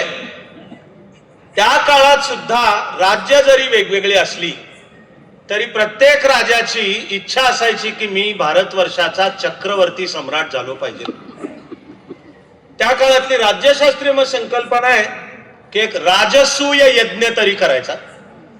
त्याला भारतवर्षातल्या राजांना निमंत्रण जातील की मी राजसूय यज्ञ, त्याला या. ते जर आले तर त्याचा अर्थ आहे की त्यांनी सार्वभौमत्व मान्य केलं, जो राजसूय यज्ञ करतोय त्याचं, आणि त्या बदल्यामध्ये तू तुझं राज्य चालू ठेव. आम्ही तुझ्या नखाला गळ्याला नख लावत नाही आहोत, पण मग तुझं माझं एक नातं असेल, त्याच्यात तुझी धोरणं माझ्या विरोधी असता कामा नयेत. चक्रवर्तीची संकल्पना भारतीय परिभाषेतली दुसरी अशी, त्याला नाव आहे अश्वमेध यज्ञ, की जिंकायचा सारा भारतवर्ष. आपलं स्वप्न काय? भारतवर्ष. सोडला घोडा यज्ञाचा, जिथं जाईल तो प्रदेश त्या राजाचा. तिथला सत्ताधारीने जर मान्य केलं की मी तुझं वर्चस्व मान्य करतो, तर मग युद्ध नाही, कत्तली नाही, अत्याचार तर कधीच नव्हते. आपल्या युद्धाचं जे धर्मशास्त्र आहे त्याच्यात निरपराध्यांवर अत्याचार नाही आहेत. पण त्यांनी जर मान्य केलं तर तुझं राज्य चालू ठेव, पण तुझी धोरणं माझ्या विरुद्ध असता कामा नयेत. या भारतवर्षाचा चक्रवर्ती सम्राट मी आहे. मला म्हणायचं त्या संकल्पनेला एक आधुनिक रूप म्हणजे मी त्याला नाव देतोय द चक्रवर्ती डॉक्ट्रिन, ज्याला भारतीय उपखंड नाव आहे. हा भारताच्या राष्ट्रीय हितसंबंधाचा प्रदेश आहे. यामधली धोरणं भारताच्या विरोधी असून चालणार नाहीत. मला थोडी तुलना सांगायची तर अमेरिकेच्या परराष्ट्र नीतीचं एक सूत्र गेली 200 वर्ष आहे, त्याचं नाव आहे मनरो डॉक्ट्रिन. हा 1823 मध्ये होता. प्रेसिडेंट मनरो त्यांनी एक परराष्ट्र नीतीचं सूत्र जाहीर केलं की उत्तर आणि दक्षिण अमेरिका हे आमचं अंगण आहे, बॅकयार्ड. आणि युरोप मधल्या कुठल्याही सत्तेने इथं काही ढवळाढवळ करून चालणार नाही. दक्षिण आणि उत्तर अमेरिकेतली सर्वात पॉवरफुल सत्ता आम्ही असू, आम्ही दुसऱ्याला इकडे ढवळाढवळ करू देणार नाही. याला नाव मनरो डॉक्ट्रिन आहे. आधुनिक अर्थाने म्हणायचं झालं तर मी ही जी प्रस्तावित करतोय द चक्रवर्ती डॉक्ट्रिन, ही काहीशी भारतीय सांस्कृतिक संकल्पनेला दिलेलं आधुनिक रूप, पण समांतर मानायचं झालं तर त्या मनरो डॉक्ट्रिन सारखी आहे. त्याच्या 5 ऑगस्ट 2024 शेख हसीना वाजेद यांना पळून यावं लागलं. मी त्या तारखेपासून म्हणत आलोय की बांगलादेश पुरतं नजीकच्या भविष्य काळाबद्दल म्हणायचं तर आपलं उद्दिष्ट काय पाहिजे मी मांडलं. आणि तशा माझ्या काही पॉलिसी मेकर्स बरोबर मीटिंग्स पण झाल्यात, तिथे परवानगी मिळाल्यामुळे मी मांडलं सुद्धा की आपलं राजनैतिक उद्दिष्ट पाहिजे शेख हसीना वाजेद यांना पुन्हा पंतप्रधानपदी बसवणे. पण यावेळी बसवताना 2 गोष्टी, त्या म्हणजे बांगलादेशचं संरक्षण आणि परराष्ट्र धोरण भारताकडे पाहिजे, बाकी तुम्ही सार्वभौम राष्ट्र म्हणून चालू करा. या नीतीचं नाव द चक्रवर्ती डॉक्ट्रिन. तुम्ही युनायटेड नेशन्सचे सदस्य आहात, सार्वभौम राष्ट्रात, आम्ही त्याच्या कशाच्याही आड येत नाही आहोत, पण तुम्ही भारताचं सार्वभौमत्व आणि चक्रवर्तीत्वाचं स्वरूप तुम्ही लक्षात घेतलं पाहिजे. अशी परराष्ट्र नीती आणि त्या दृष्टीने भारत एक आज सशक्त, उद्या विकसित आणि त्यामुळे विश्वाच्या कल्याणाची शक्ती म्हणून काम करणारं राष्ट्र आपण सगळे आपापल्या परीने त्यासाठी काम करूयात अशी प्रार्थना करतो आणि थांबतो. तुमच्या सगळ्यांसारखंच मलाही या समर्थ भारताचा मी नागरिक आहे याचा अभिमान त्यांच्या भाषणामुळे जरा जागृत झाला आणि थांबूच नाही असं वाटत होतं. पण वेळेची मर्यादा लक्षात घेऊन आपण आता कार्यक्रमाच्या शेवटाकडे जातोय. आभार प्रदर्शनासाठी मी आमंत्रित करतोय असीमा मुजुमदार यांना.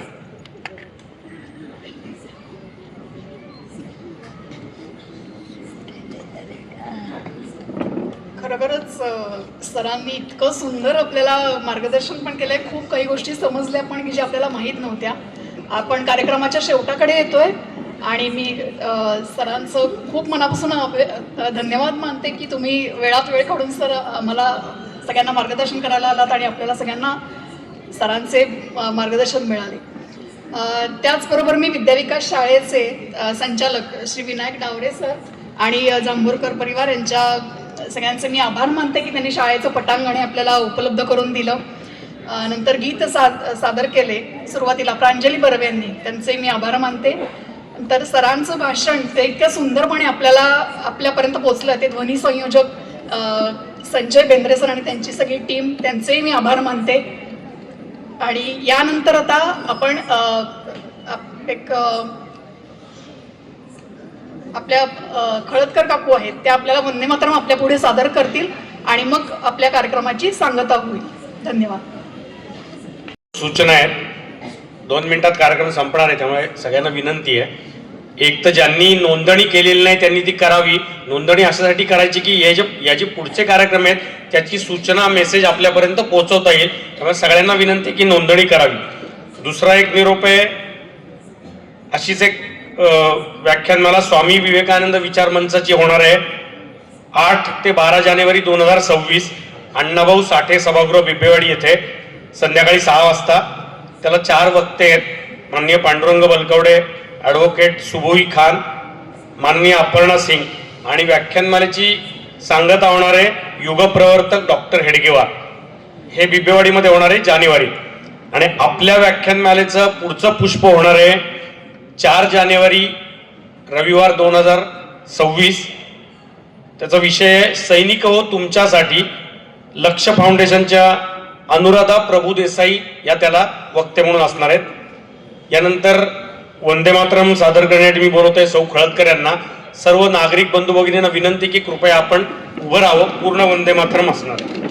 वन्दे मातरं वन्दे मातरं सुजलां सुफलां मलयज शीतलां शस्य श्यामलां मातरं वन्दे मातरं वन्दे मातरम्